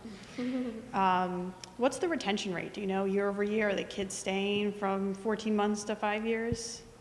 Do you want to take this one? Just Yeah, I like to get them young because they normally stay the whole length. So if That's I get them awesome. young, they stay all the way up to 5 years. Not that I won't take them late, because I have, Sure, but I love getting them that young, because then we have the whole experience of keeping them and watching them grow, and parents and building their connections. And most, you know what I mean? So I like them to come younger, because then they stay the whole time, and leave. And that So speaks that's to your the best. business. If they're Yes. sticking around, that's Uh-huh. awesome. The final question I had for you, are you accepting state benefits? Kids that are coming in with care benefits? You want me to answer? I'm not positive on that answer. I'm sorry. Do you mean like the subsidy and stuff like Yes. that? Oh, yeah, so a good part of that is part of my kids. Most of mine is private pay, Okay. but I do accept subsidy kids. So we actually, welcome subsidy, because I'm a Keystone 3, Yeah. which is it's the top daycare. So the more the higher your star level, which just means your quality. And I don't want to say daycares that don't have any star isn't a good daycare. You know what I mean? Yeah, But the yeah. ones that are, it takes the extra step. So when they take the extra step, they give you extra money to subsidize through subsidy, because we need it. And when we keep our Keystone 3 stars, we have to get those certain learning materials. We have to do all that stuff to sustain that. So when he was saying that, that's a good point. Yes. So I want the subsidy because they give us more each star level we go up. They tack that on more because they know what it takes, because we're doing the quality to keep the kids and the evaluations which takes a lot. So yes. So That's I welcome awesome. subsidy. Yes. You're doing a great job. Thank you. Good job, guys. Thank you. Great job, ladies. I wanted to point out that one of the things that your team did differently than the others is that you spoke in the first person. You kept talking about how we are doing this, our goals, we want to fill in the blank. So it really felt that you all were a part of the organization, that you were all in it together and working as a team. And that's just great business sense. So kudos to all of you for making it personal. And that came through in your written report and in your speech. So great job, ladies. Thank you. You're very welcome. You can clap. That was good. Thank you.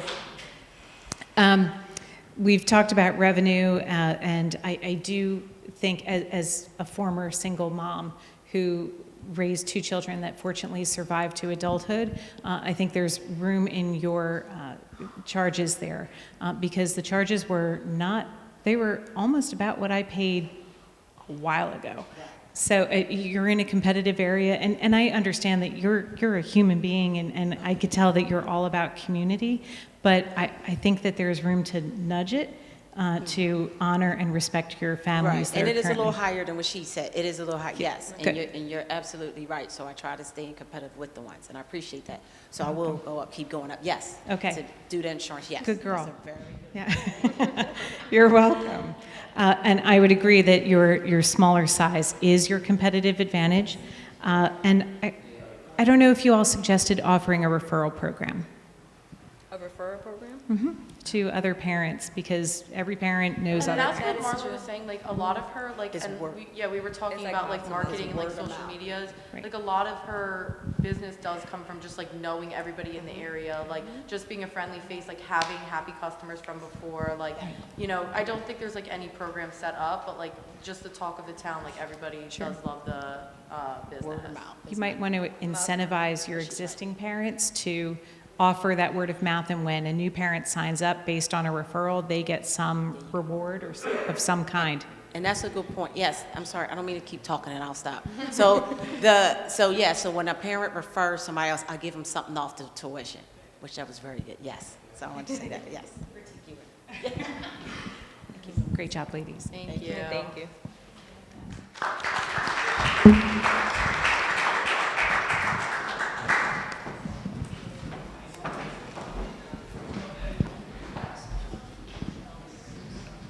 I do have to tell you that earlier today, Natalie had to present, and in the presentation, she said, Marlo, her life is this daycare, and that she loves it totally. And as you could have seen the interaction between the students and with Marlo, and Marlo's jumping right in, you could tell that the daycare is her life.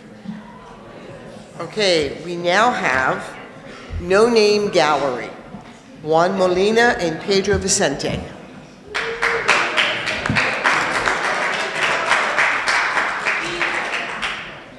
Okay. Hello everyone, my name is Pedro Vicente. I'm Juan Molina, and the business that we worked with is No Name Gallery. So it's located in Chestnut Hill, Philadelphia. Its focus is street and contemporary art, and its unique selling proposition is that the store is very welcoming, comfortable, inspiring for a lot of customers, and usually they tend to leave happy from just being able to see the art. Our mission. So No Name Gallery is dedicated to providing a dynamic and inclusive space that connects artists with the diverse audiences. They foster creativity and contribute positively to the Chestnut Hill community. Their vision is to be a vibrant culture hub where art transcends boundaries, fostering community engagement and inspiring lasting connections. So why did we choose No Name Gallery? No Name Gallery is not a gallery like the other ones. So No Name Gallery is a place that makes you have a smile on your face. It's a place that makes you feel good and comfortable. It's a place that cares about the community and what the community wants. So I'm from Portugal and Juan is from Argentina. And they're both countries that love soccer and the people live for the sport. And in the United States, you don't see that a lot, besides maybe Philadelphia, where there's a huge love for the Eagles, for the Phillies, the Sixers. And so when you visit No Name Gallery, you can see a little detail that they also sell tote bags of the Eagles. So even on the little details, they try to see what the community wants and what the community likes. So the target audience, local residents. So let's pretend that we're buying a house and moving to this area, and it's just you and 4 white walls, and you want to make your house a home. There's nothing better than art. You know, like you just put it on the wall and it covers the space, and you just see something. So it's a big help, and what better than help local small business? So at the end of the day, it's a win-win situation. You want to be part of a community, and suddenly you're in a new place, so you just find a way to have that connection with the community by helping a small local business. The competitors. It's tough because when you walk through Germantown, there's a lot of galleries. There's 6 different ones besides No Name Gallery. So there's a lot of competition in the area. All of them have more reviews than No Name Gallery. However, when you look at what the reviews are, No Name Gallery tends to have more positive reviews than the competition. So they have themed art, well, not nights, but events. It depends. They basically boost revenue through that. They provide people with a unique art experience. They can also drink wine, I believe, or coffee as they work. And yeah, we think that this is their main strength is their events that they have every day. They are open Wednesday through Saturday. Was it? From 12 to 7. 12 to 7, yeah. So the artist residencies. So the No Name Gallery has 6 different rooms, where every room has a different artist. Every month they switch the artist. So basically they try to help local artists, and so to have their name out there, because it's not easy to survive in the business of arts. So they try to help every person that has a dream to have a living from the arts. So when we look at, they try to help everyone and the local community, but there's also a space for everyone. So No Name Gallery wants to share all the love and how good it is to be part of a community that supports you. So they also want to give a shot to people outside of the community that love art and want to spread their artistic views. That helps with a lot of the development of the creativity of the community. When you are in contact with people with other knowledge, with other techniques, you can strengthen yourself to become a better artist.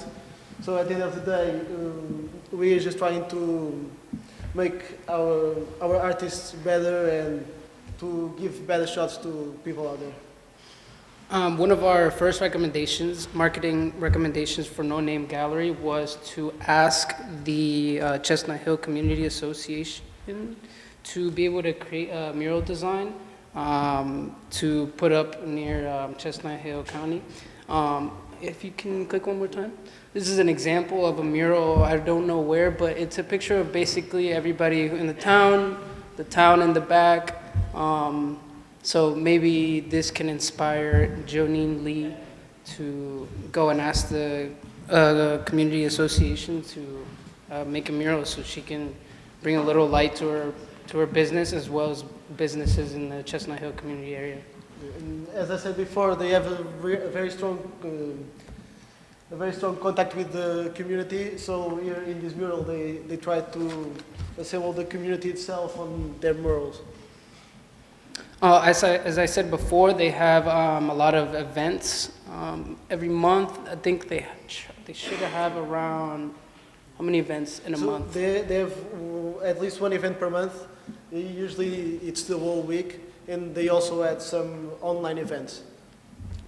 Cool. So they have events for kids, adults, groups. They kind of have a little bit of everything. And also recently, Jonine Lee has been working on sending artists to different spots to teach. She has someone going right now to a library and teaching some art. This was new to us. So marketing. Nowadays, everyone has social media. Social media is very big. I would bet confidently that 99% of the people here, if I'd go through their phones, they would have at least have one social media app. So with No Name Gallery, it's no different. Like they try to expand and to show their work and their strong community on their social media. So on their website, we can go to their website. You can see their artists for the month and also their art, where you can also buy it. And through the website, you can also have access to the schedule of their events, both in person and online. Social media. They are on Facebook and Instagram, and they also make some partnerships with some local influencers to help them provide the events and also their artists through the social media, so more people can have access. And obviously, it's everyone in the world could access to and see those artists' work. Community collaborations. So if we go through Germantown, it's a very busy street. A lot of local business, a lot of houses. So it's not easy to park. So for every event, they try to to have something to connect with the community also. So with this time, Thanksgiving is almost over. Now they have an event. Christmas, everyone wants to buy the latest gifts for Christmas, and then New Year's. So in this time is extra busy. So for these events this month, they helped people that go to the events to have access for parking in the area because it's not easy to get. In customer loyalty, we're working on having programs and membership to encourage people to come more frequently to the gallery and to invest in the artists. So growth strategy, so the digital presence, we're planning on expand also to TikTok. TikTok at the moment is the social media with more people and still growing. And I know for some business, sometimes it's still tough to see TikTok because it's a new thing and it's kind of for new people, but at the moment it's very helpful and it's a very good way to promote your business more and more and more. And since they've been connecting and having influencers promoting their events, I think with TikTok they would be able to reach more people to their events. And partnerships, they also want to work with schools, to be able to have workshops and to help the younger kids to understand what is the daily life of an artist and to explore their artistic ways since they are younger. They have 3 ways of distributing their art. One is the physical, you walk into the store and you just buy something that you enjoy. The other one's their online, and the last one is their collaboration with local businesses. We are specifically trying to help Jonine Lee with their online sales because she works really well at the physical store, like I've said before, so she's trying to have something online that can, push her forward so she can focus more on the physical store herself. And when we talk about partners, specifically having the ability to post her art in any local restaurant, coffee shop, whatever, is that it's shown as available for purchase is kind of what we're hoping to inspire in Jonine Lee. And also having a alliance with the local art supply store might help her as well. So the target customers, students in educational institutions. So we want everyone to be able to have a chance at arts. When I was younger, I was never very artistic, and on the arts class at my school, there was not a lot of resources. There was not a lot that we could work with. So I never got very interested with art, and so I feel like if at a younger stage you have a connection with people that their life is arts and that can help you start to be more into arts, and maybe, who knows, I could have been an artist now. So yeah, so basically we want to help to not only the artists nowadays that want to have a living from the arts, but also to create new ones since the young age. And so also local artists and communities, we want to help everyone. We want everyone to feel that we are a safe space to expand themselves. So I feel like usually sometimes galleries want to make their revenue the most important thing, and sometimes they don't focus a lot on the artist. However, No Name Gallery has a policy of 460, so they only get 40% of the sale, while the artist gets 60. So they obviously want to have revenue and to gain as much as possible with their work, but however, the artist is the most important person, and the artist also has to get provided by their work. So we want to have that connection. We want everyone to feel safe and comfortable at our place and to have that connection with the community. This plan aims to not only sustain its current success, but also expand its reach within the Chestnut Hill community. What makes this business great is not the fact that they sell different kind of art than other galleries. It's the fact that Jonine's passion for innovation, creativity, and ability to make her gallery feel like home for customers is really the selling point. The open atmosphere allows one to come into her gallery, sit and enjoy the exhibits, as well as converse with others. Jonine's open and engaging personality allows for discourse and discussion, and eventually customers become excited about the art and purchase from her. We have a link here of her interview recently in the CNBC. We're also trying to, we didn't get time to, but we wanted to include that she should There is nothing better put than in her website the interview and the pictures, everything they did for her. supporting small, locally owned businesses. I don't know. Do we know how to make this work?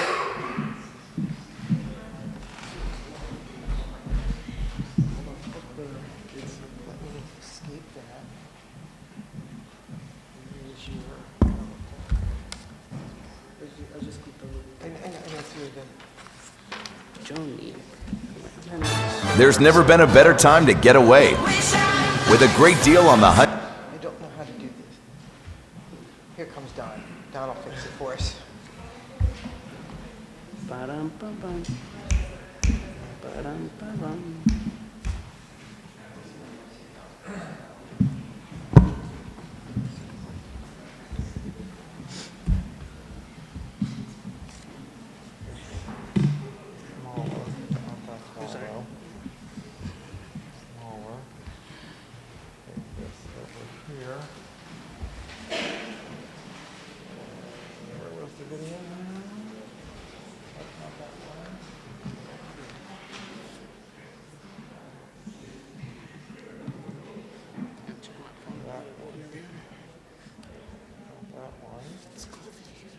Bro, it's freezing.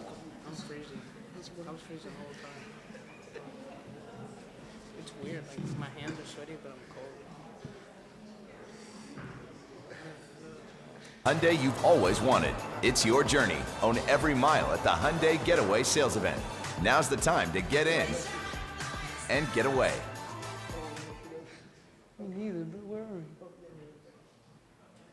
There is nothing better than supporting small, locally owned businesses, and there are plenty right here in our area. Yes, there are. Janine Lee, the owner of No Name Gallery, is joining us live now from Chestnut Hill. Good morning to you, Janine. Thank you so much for waking up with us. First, explain to us exactly what No Name Gallery is. No Name Gallery is an art gallery here in the beautiful village of Chestnut Hill. I focus a lot on street and contemporary art with local artists. What are your expectations for today? Because I know you guys are gearing up for this pretty much all year long. Today I'm excited. We have Santa is going to be walking up the street. We have a brass quartet. We have Christmas carolers. I'm excited for sales, yes, but I'm excited for the community to come out. I love it when the community comes out and the kids come out and everyone can come in and see all the art. That's the best part for me. You know, how long have you been up there in the Chestnut Hill Village? Just a year. I had my first pop-up 2 years ago on the top of the hill, and it was really successful. And then I thought, why not open a permanent spot? So I've been here for a year. What has the reception been like in that community? Because we love strolling Germantown Avenue. It's very welcoming. I love that neighborhood. It's an awesome neighborhood to be in. Like, I live here, my daughter goes to school here, I have my business here, and people love the gallery. I've partnered with the local school, Jenks, and I'm doing a project there with an artist. I've partnered with the local library. I have an artist teaching classes there. I have art classes here. I have artist talks. I have an opening every first Friday. If you're ever in town and you want to come by from 5 to 8 on a first Friday, we're always here hanging out. But yeah, Chestnut Hill and the community makes it a great place to be. And what is it like, having the community, sort of in your first year of business now, wrap their arms around No Name Gallery up there? Oh, it feels good. It's a nice warm hug. You know what I mean? Love to hear that. I love right? a nice Especially warm on a hug. cold morning, Right? nothing like a nice warm hug. Right? Yeah. And Janine, one last thing before we wrap you. What's maybe the best item or something that people should look for in your shop today? Oh, we're having a lot of sales. We have 6 different rooms in the gallery. Each room has a different artist in the room. Most of the artists are having like 10% off, 30% off their pieces, $50 off their pieces. I have things like these one-of-a-kind Eagles tote bags going for like $45. I have one-of-a-kind vinyl earrings made, it's damaged vinyl. I don't want any of the crate diggers to get upset with me. It's damaged vinyl that she uses to make one-of-a-kind earrings, and they range from $35 to $100. I have my prints. I'm a photographer. My prints are going 2 for $20. And then we also have like a $5 bin of prints and things. And then we have art. That's, I got a wide range of prices. That's amazing. You know what I love about small businesses? You will not find gifts like that for your family anywhere else. This Nowhere is unique. Come down, support the local community. Absolutely. Janine, thank you so much. What time do you open today? I'm open to...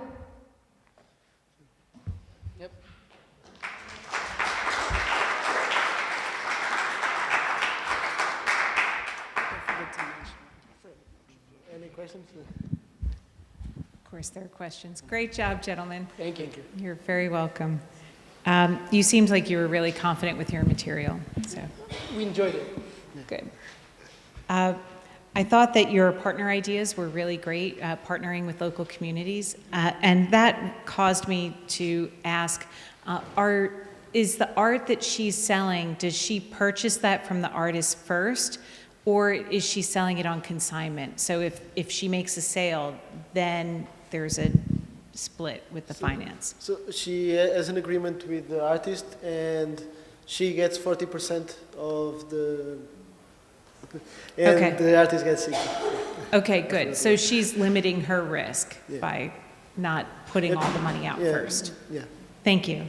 And the loyalty membership programs that you suggested, did you present something to her specifically? We have not. We're hoping for maybe a class in the spring to come up with a good idea to maybe try to implement that into the business. Because we also don't want to scare her customers from, oh, now I have to pay money to come and get something. Right. So maybe something in there that she can agree with. Yeah, so our project is to be then finalized in the next semester with the group that will come and work next. We just work a little bit on their marketing and on their websites. And she also wants in the next semester to go a little bit more financials, and this semester was more on the marketing side. Very good. Well, you're setting the spring semester team up for success. Thank you. You guys, your presentation was awesome. You absolutely understood what you were presenting, and I could see your passion for the business, so I appreciate that. You mentioned that sales in store are doing great, and she wants to expand on the online business. Do you have an idea of the revenue from one to the other? So she didn't tell the number, she didn't want to go specific, but it looked like it was going pretty well. I know that in the beginning she struggled a little bit, but in the last few months it's been positive. It's kind of like she's almost working herself to the limit to just stay afloat and a little bit, or maybe a little bit better than just afloat. Okay, that's helpful. From the online perspective, what do you want to do to support her online business? What would be the first thing you could do? Well, there's many things. Yeah, so on the website there was a few changes that we would like to make. However, she signed someone to work specifically on the website. So there's still some things that we don't agree with it, but yeah. So for example, you had to click on the shop site and then on the artist, so it was a lot of clicks to actually go to the art. And you know, like when you are in the laptop and you're clicking, it gets a little bit boring and you end up, I don't want to buy it. So if she would maybe have in a little like faster clicks, it would probably be more interesting for the person on the side. But as I said, like she has someone working specifically on the website, so yeah, we gave a few input. But, Yeah, I mean, something we've been putting down on our reports and everything is that the website should be more user-friendly. It has around 4 to 5 tabs, and it goes like almost 2.5 pages long sometimes, certain ones. So maybe she can look into, I know having many tabs isn't great, but if they're short and sweet, maybe they're nice and simple. Also, she has 2 social media platforms, and she's not really intensely posting or promoting different things. We recommend that she have all the platforms. Why not have somebody, a team, a marketing team, us or anybody that, you know, is in control of who we post, why we're posting, what influencers can we get today. For example, she just sold less than 2 weeks ago a painting to Spike Lee. It made the news as well. Something she doesn't promote or something she doesn't put, you know, on her website or that she could. And for example, on the website, on the main page of the website, in my opinion, there could be, for example, some pictures of the art going, like moving and stuff. She has just a picture of the entrance of the store. So there's a few things that we suggested for the website. And then the social media, the TikToks, it's getting so big now. Will be a good help because she has a few influencers, local influencers on Instagram posting about her store, but there could be something more on another platform, or maybe even them also posting a little bit more. That's great. My last question. So it sounds like there's a lot of community involvement, going out to the community, bringing people into her space. Is she doing anything to capture the people that are coming in? Is there a newsletter? Is there an email list? Yeah, so the reason why, well, her marketing strategy is basically walking around with, like, I don't know how big they are, but a piece of paper, note cards, and giving it to people or putting them up on the walls for people to see. So I think she is doing her best to connect to the community, but her strategy is in the best to reach out as far as she can. Yeah. And that's on each event, she tries to have something to help the community. This month was the parking spots. I'm not sure about what she did in the previous months, but every event has something that she tries to help it promote and to make it more easier to get access to. Great job, guys. Thank you.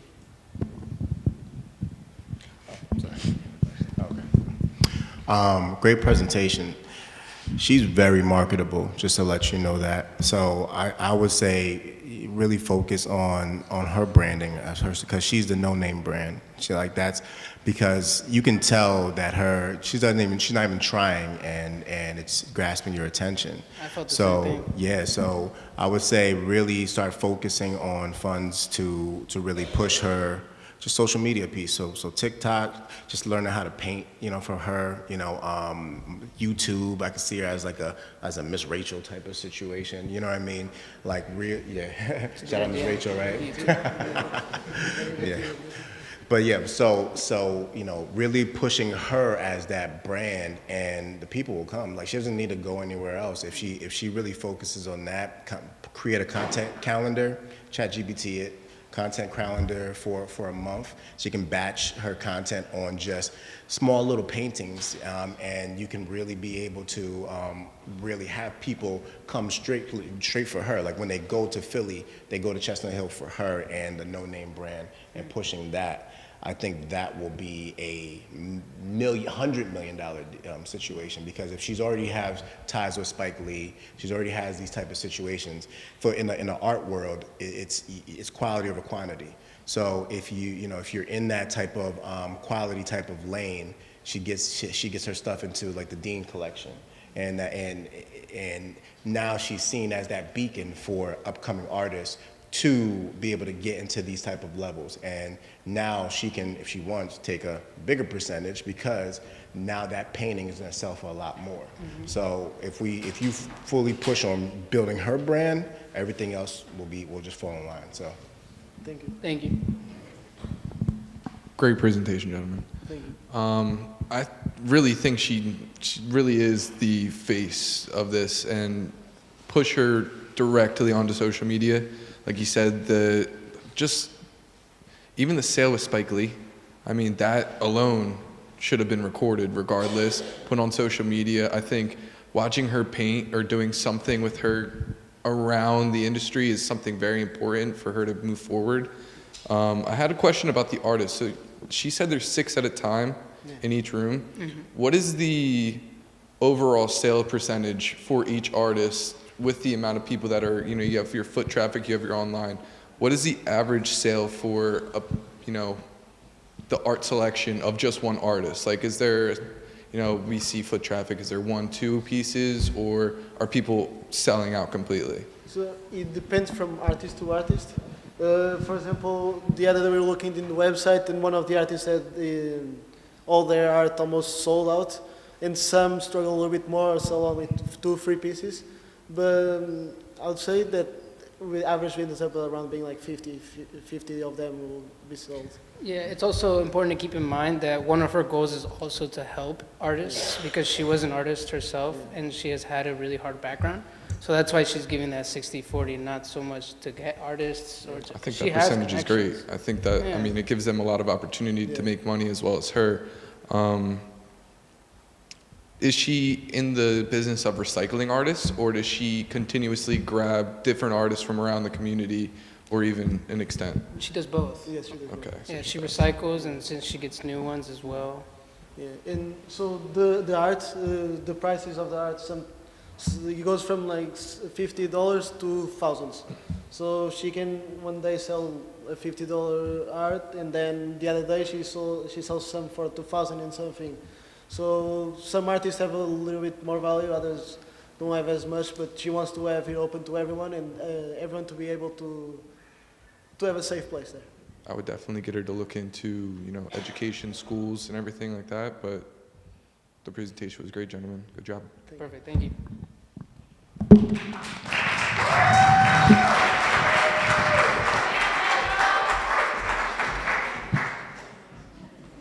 So I need to get my last one.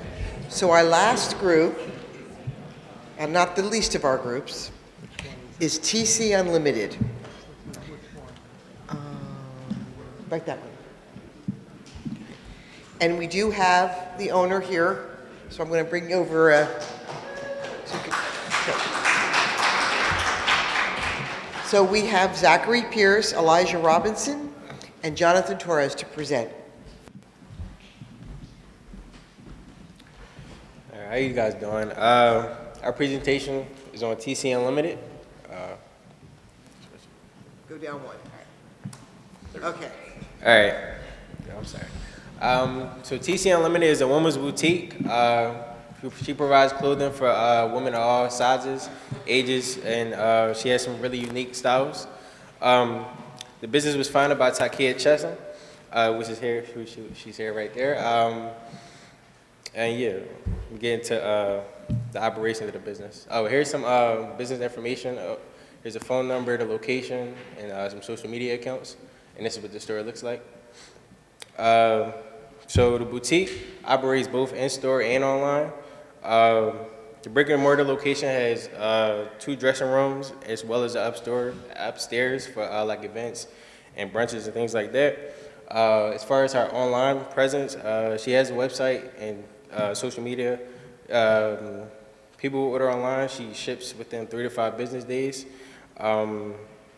And online and on her social media, she also accepts orders like through her social media lives. Like she can Cash App her and she'll ship your order out, or you can come pick it up. And it's also operated and managed by her and a few staff throughout the year. Currently, as through the semester, when we went to go over there, she had 1 staff member, but which is fine because most of our orders are online. So the products that she has, clothing and accessories.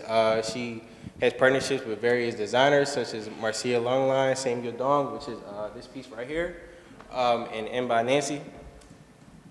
Some sales and promotions that she does. So she collaborates with a lot of influencers and influential people throughout the community. She does social media campaigns across all platforms, TikTok, Facebook, whatever you can name. She runs sales very often. So of course for holidays and like a local sports team win, for example, she'll do 10% off if the Eagles win the night before. So she'll do it that Monday if they play that Sunday. And of course, you know, she's retail, so Black Friday, Cyber Monday is what she runs sales. So we were tasked with doing marketing campaigns for her. So some kind of like social media posts mainly. This is one of them what we did for Fall of the Arts, and another one is the next slide. We did for Breast Cancer Awareness Month, so October. We also did videos that we didn't include in the slideshow. We didn't figure out how to add them on there, but we did a bunch of content for her. Yeah. So next we're going to talk about the competition. The immediate competition will be Artisans on the Avenue. The reason why is because they're 2 minutes walk from TC Unlimited. And that can kind of hurt because they kind of clash a lot in some areas. So like here we have some similarities like the luxury brands. Kia, she ships in from Italy, Denmark, New York even. There's different things that she grabs her product from. And so with the other business, Artisan on the Avenues, they kind of have similar products as well because they're both boutiques. They're bound to have similar product. Her advertisements and Artisans on the Avenue, they go through similar channels. You know, the TikTok, the Facebook, the Instagram, you're gonna be putting your stuff out there, you're gonna clash. But what sets her apart is her specialty. She has furs, coats that she really specializes in, and so that's what really brings in her people. Her price point is also different. They are a lot more expensive. I'm talking about like 2-3 times on some of the same articles of clothing, but they're still the same good quality that she has.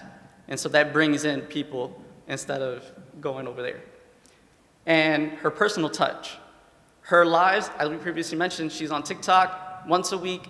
You know, she extends that hand to her customer base. She refers to them as her girlfriends.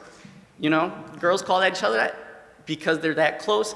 And so she gives them that kind of connection so that they come to her.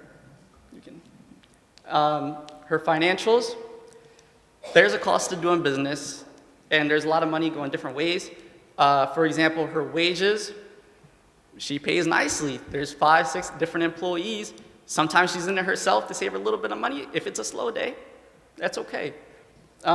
She's also putting out for bills and her own event planning. Just a week or two ago, she had her own fashion show that people were coming to. So she's selling tickets there to bring them in. They're looking out to see what they like. And also some of the other things, she has discounts on her website. So she's putting out a little money if there's a sale. She might pay for the shipping cost, or she's taking out, she's cutting out a certain percentage of the cost for people who order online for that day, maybe. But it's all reasonable, and she's not losing out any money for doing that, at least in profit. Because we have a little graph here that shows her breakdown between months, her days of the week, and even some times of the day. So she would not even schedule 1 or 2 employees for the busy times, like for the noon to the afternoon, and just 1 in the morning. Or if it's light, she would do it herself, as previously mentioned. Next. So here we have a SWOT analysis of the business. Her strengths, she has a very stylish clothing, a wide selection of clothing, and her biggest strength, in my opinion, is her personal connection to all of her customers that come in. Like, as mentioned earlier, she refers to them all as girlfriends and all that. I think she hits the nail on the head when it comes to connecting with her customers. She will talk to them about their personal lives and all that while trying to figure out what they would want to buy or what to wear. She'll figure out what they need. So yeah, I think that's what sets her apart from a lot of other boutiques. She really has that personal touch to it.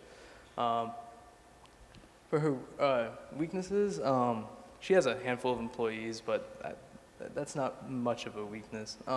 But she is only marketed towards women. I think she could maybe expand to maybe have men's accompanying clothes to the outfits that she sells. Like if there's like a wedding or so, you have to dress similarly. Maybe it's as your spouse, you might want to have a certain tie that might match, or an undershirt or something.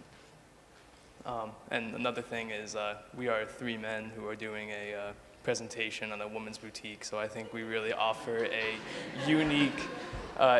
very unique point of view when it comes to this. So opportunity, as I mentioned, the possible men's product line to accompany the women's clothes, and the threats could be the boutiques that are down the street or online stores where you may find it cheaper. But with Samuel Dong's clothes, I compared her prices on her website to the prices on the distributor's website, and they are pretty much the same. They're very similar, so you're not being upcharged if you're going here. You're getting what you get for what it's worth. And that's it, guys. Any questions? Any questions? Can you pull the display into the light a little bit? Oh. It's hide in the darkness over there. Awesome. So great job, guys. It was a really good presentation. You had mentioned events like fashion shows.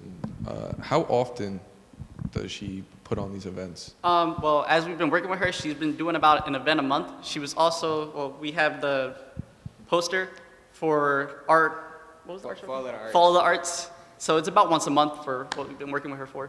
Yeah, so she does her own events as well as like events through Chestnut Hills Business Association and the community as well.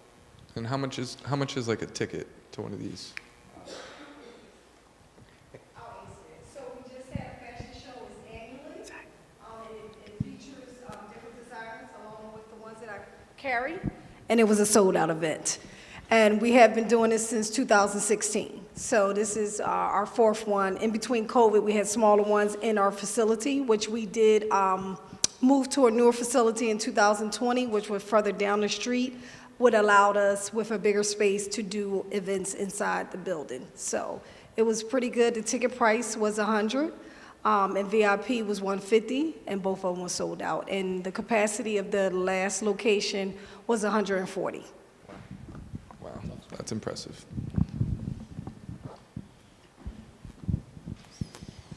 Great job, guys. Very great presentation. Thanks for coming up and doing this for us. But one thing that I would just recommend for sure, the events I think is really where you hit home, and that personal connection that sets you apart is definitely something that is only going to continue to set you apart. Definitely like the idea of events. I worked for a all men's clothing store in college a little bit, and in my younger years, I saw them that Philadelphia was their 6th store, and now they have 20 around the country. So I kind of saw them grow, which has been pretty cool, and I still follow them. I'm actually wearing their dress shirt tonight. But anyway, what they did and what we did when I worked as a sales associate is bring in, you can obviously not call it a happy hour, if you will, but encourage maybe those customers that you do have a really good relationship with. Hey, bring in, 20 of your girlfriends, we'll do a little get-together night. I'll offer you, 10% off, 15% off for your event. We did those all the time, and it really hit home, and just only got the name out there more than anything. It's not so much about what they buy that night, but word of mouth and expanding from there. But yeah, great presentation so far, guys. Again, great presentations. Being men, trying to, sell a women's brand. I know that's difficult, but you guys did a good job. So is the boutique? It's selling other clothes. It doesn't have its own clothing line, right? Okay, all right. The Artisan on the Avenue, I actually think that probably helps because it just brings more foot traffic to that one area. That's like sometimes when you see McDonald's and Burger King together, and if it's in a similar area, there's just more people to be able to go inside those brick and mortars. Especially your competition isn't the brick and mortar. Competition is like online and everything else. But I love the main thing I think that's going to be helpful is this thing like this girlfriends type of situation. I think you can do like a membership opportunity. You know what I mean? Like, hey, like join my girlfriends. You know what I mean? Like and have like a whole email list. So when you can provide those 10% off, 15% off situations, because now it's about having a community. And if you are feeling welcomed, if you're feeling like you're being pampered, that you're more likely to go to that boutique, because that boutique is very niche. So you want to have that personal experience. So having something like that is going to be really, really amazing to help continue to grow that situation. I love that the fashion show is a successful piece. Now, who are the brands that are doing the fashion show? Is it local brands or? So we specialize in very unique pieces. So we have multiple designers. One of our main ones is Samuel Dong. He actually came and featured at the fashion show for us. We did partner up with 2 other local designers. So we tried to focus on our main supplier, which Samuel Dong is one of them, but we also had 3 other designers as well. So we can let people know we have multiple designers under one roof. So it just depends on what the customer gravitate to, the trends. With fashion, things go in and out, and we try to stick to what's trending because we're very trendy, and we want to give the customers what they're looking for. So we try to have those type of designers for our boutique. Perfect. Now thank you for saying that.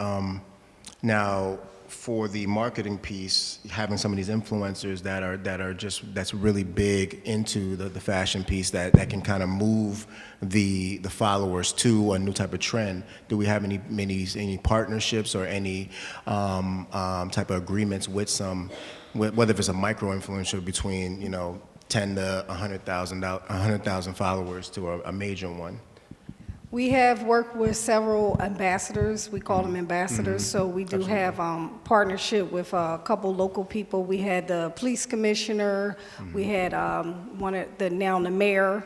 So when we do dress or style someone of influence, we do market them on our social media. Okay. And we also partner with local sororities. We're going to do an AKA night. That's a sorority that's really popular. It's a big chapter in our local area. So we do work with other people, mostly women, that like fashion. So that does help. We do word of mouth, and we do ladies' night. Tonight was ladies' night, but I had to come here. But we still was doing ladies' night in conjunction with Stag and Doe to 8:30 tonight. So we were actually open later today. And this will go on every Wednesday until Christmas. Perfect. And last question, inventory. Is there any issues with inventory with storing it or getting rid of it? Like, is there a good flow with the inventory with the boutique? We have plenty of inventory, and if there is a particular brand or designer that we carry that we do not have, we do pre-order and order items that are not available, like sizing. We carry extra small up to 3XL in most cases, but for certain designers, because we have probably over 30 designers, if there's a size that's not available, we will order it for our customers. And good job, guys. My first question is, why not focus more on like the specialty pieces where you can showcase at the events where you bring in the big money, compared to when they mentioned that there might be an item in your store that could be right down the street from you, where you're just taking up extra space where you might be able to showcase something that really is bringing you money. We actually do. We customize furs. We have 3 different fur carriers that we do carry. There's not too many people that I know of that carry it. When we talk about carrying the same type of items, it may be the same type of style, maybe not the same type of brand. Because in business with fashion, if you're within a certain block radius, you can't carry the same brand, although some people may, but just to be in compliance, if we carry Samuel Dong, someone 5 blocks away shouldn't be carrying Samuel Dong, so we have to respect that. So we may carry similar styles or similar items. I may carry rain jackets, furs, And they may carry them as well, but they may not carry the same designer. So we do kind of focus on the uniqueness of maybe a certain designer like Samuel Dung and his variety, because the other companies may not. My next question, going back to the inventory piece, you said you had a lot of inventory. How do you push that at the door when we're switching seasons for you not to lose money? In fashion and clothing, it's very hard to not like sell out of everything because you have multiple sizes. So what we tend to do is have like sales throughout the quarter to see what's moving, what's not moving. We will offer special pricing for customer appreciation or for our customers.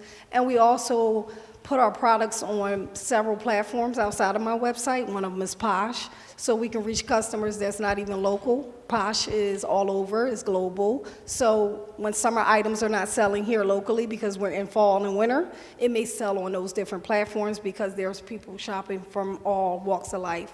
So we do try other places to sell it, TikTok, Instagram, so forth. So when we need to move products, we'll have like major sales on that particular item to clear it out. Lastly, going to the sizes that might not sell as much, have you tried to do a comparison of strictly just having those people order as they need compared to you having to keep that inventory of something that you might not make money of and then having to resell it at a cheaper price? Have you done that comparison and see how much difference it makes? You lose out either way. So if it's a good customer, I don't mind. Because we are personable, I kind of have an inventory of who likes what and who wears what, and I personally send them a text or a phone call, and I give them opportunity to let me know if they want it. Even sometimes before I even purchase it, I'll send them the information about it so that I can at least sell it before it even comes in. So certain things like that you have to do. It's little marketing strategies that you have to come up with depending on your clientele. Thank you. You're welcome. Great job, guys. Of all the businesses we saw tonight, I think this was the most data-driven of all of them, which was really, really impressive. Great job. You've sold me. I'm definitely going to go check it out next time I'm walking around town. From the data perspective, it was really interesting to see what you had. You couldn't see too many details around the numbers, and I think that's fine, but I know you guys mentioned selling to guys would be a good way to go. I think that the female play here is working really well. There was a dive in August. That seemed to be the only month that there was a dive. I don't know if the business is closed for holiday or something around that, but I could see like a cool back to school play. Maybe there's even like a young girls play, adding a line where it's like mom and me or something for kids. So they have that same feel. And then the other thing I was thinking throughout the presentation, similar to what you said, was a subscription. Maybe it's not a clothing subscription, but something where it entitles you to a ticket to that like fashion show that sells out. Maybe it gives you a personal session with the owner to go and try on clothes and get advice, maybe other discounts throughout the year. It seems like a very sought after place and business, and I think there's a lot of impact you can have. Great job, guys. Thank you. Great job, team. If I can riff off of something that you said earlier, Alfonso, thank you. I didn't want to do that without your permission. All right, thank you. I just like Alfonso said in the previous presentation, Taikia is the brand, 100%, and you made me want to come to your store and buy from you, and I'll be looking for a personal styling session also. Call me, I got you. Thank you. I was so happy. One of my questions that I wrote down was personal styling available, and I learned from hearing Taikia that that is available, so that would be something that you'd want to cover in your proposal. If I can ask, what was the problem or the question that you were asked to solve in your business presentation? Well, our main goal was for marketing. Okay. Because although she is putting herself out there with the lives and all that, still getting more people internationally or still nationally anywhere to come to the website at least to just get more purchases on there. Thank you. I think you want to make sure that you say that in the summary and in the conclusion to make it really clear what it is that your objective is as part of your business plan. It was a great plan, but you just want to be super specific about answering those kinds of questions for the reader. And I also wanted to commend Ms. Takia on offering such a wide range of sizes. Every woman wants to and deserves to feel beautiful, and it's very difficult for women on all ends of the spectrum to find their sizes and to feel beautiful. So great job, you. Thank you. Thank Great you, job, guys. team.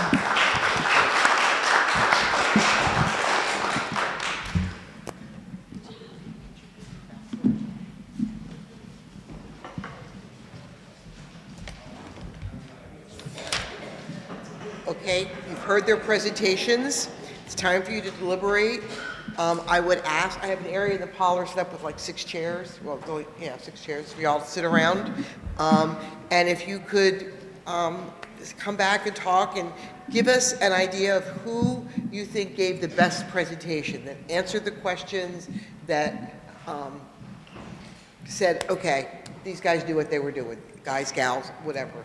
So if you want to get your dinners on the way or whatever, if you could go do that. And if the teams could stay here, if they could stand up front and I'll take pictures of each team individually with your, you know, if anyone.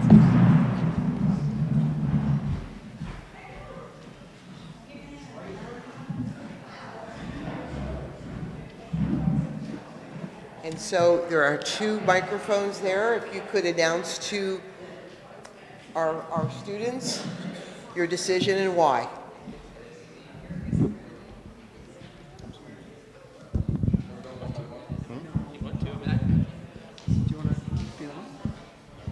Since you won the thing, right? Yeah, I think that make it a tradition since you won it. So I think all the presentations that we saw today were really good. I think you guys did great this semester.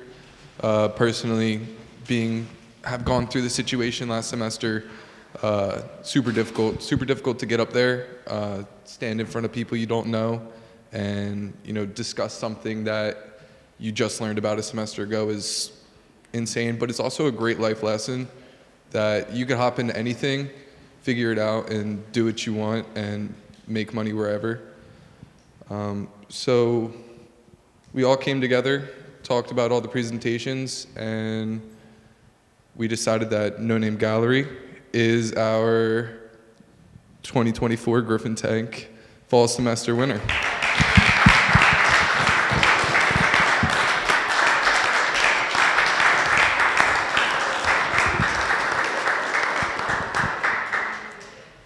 So I thank all the judges.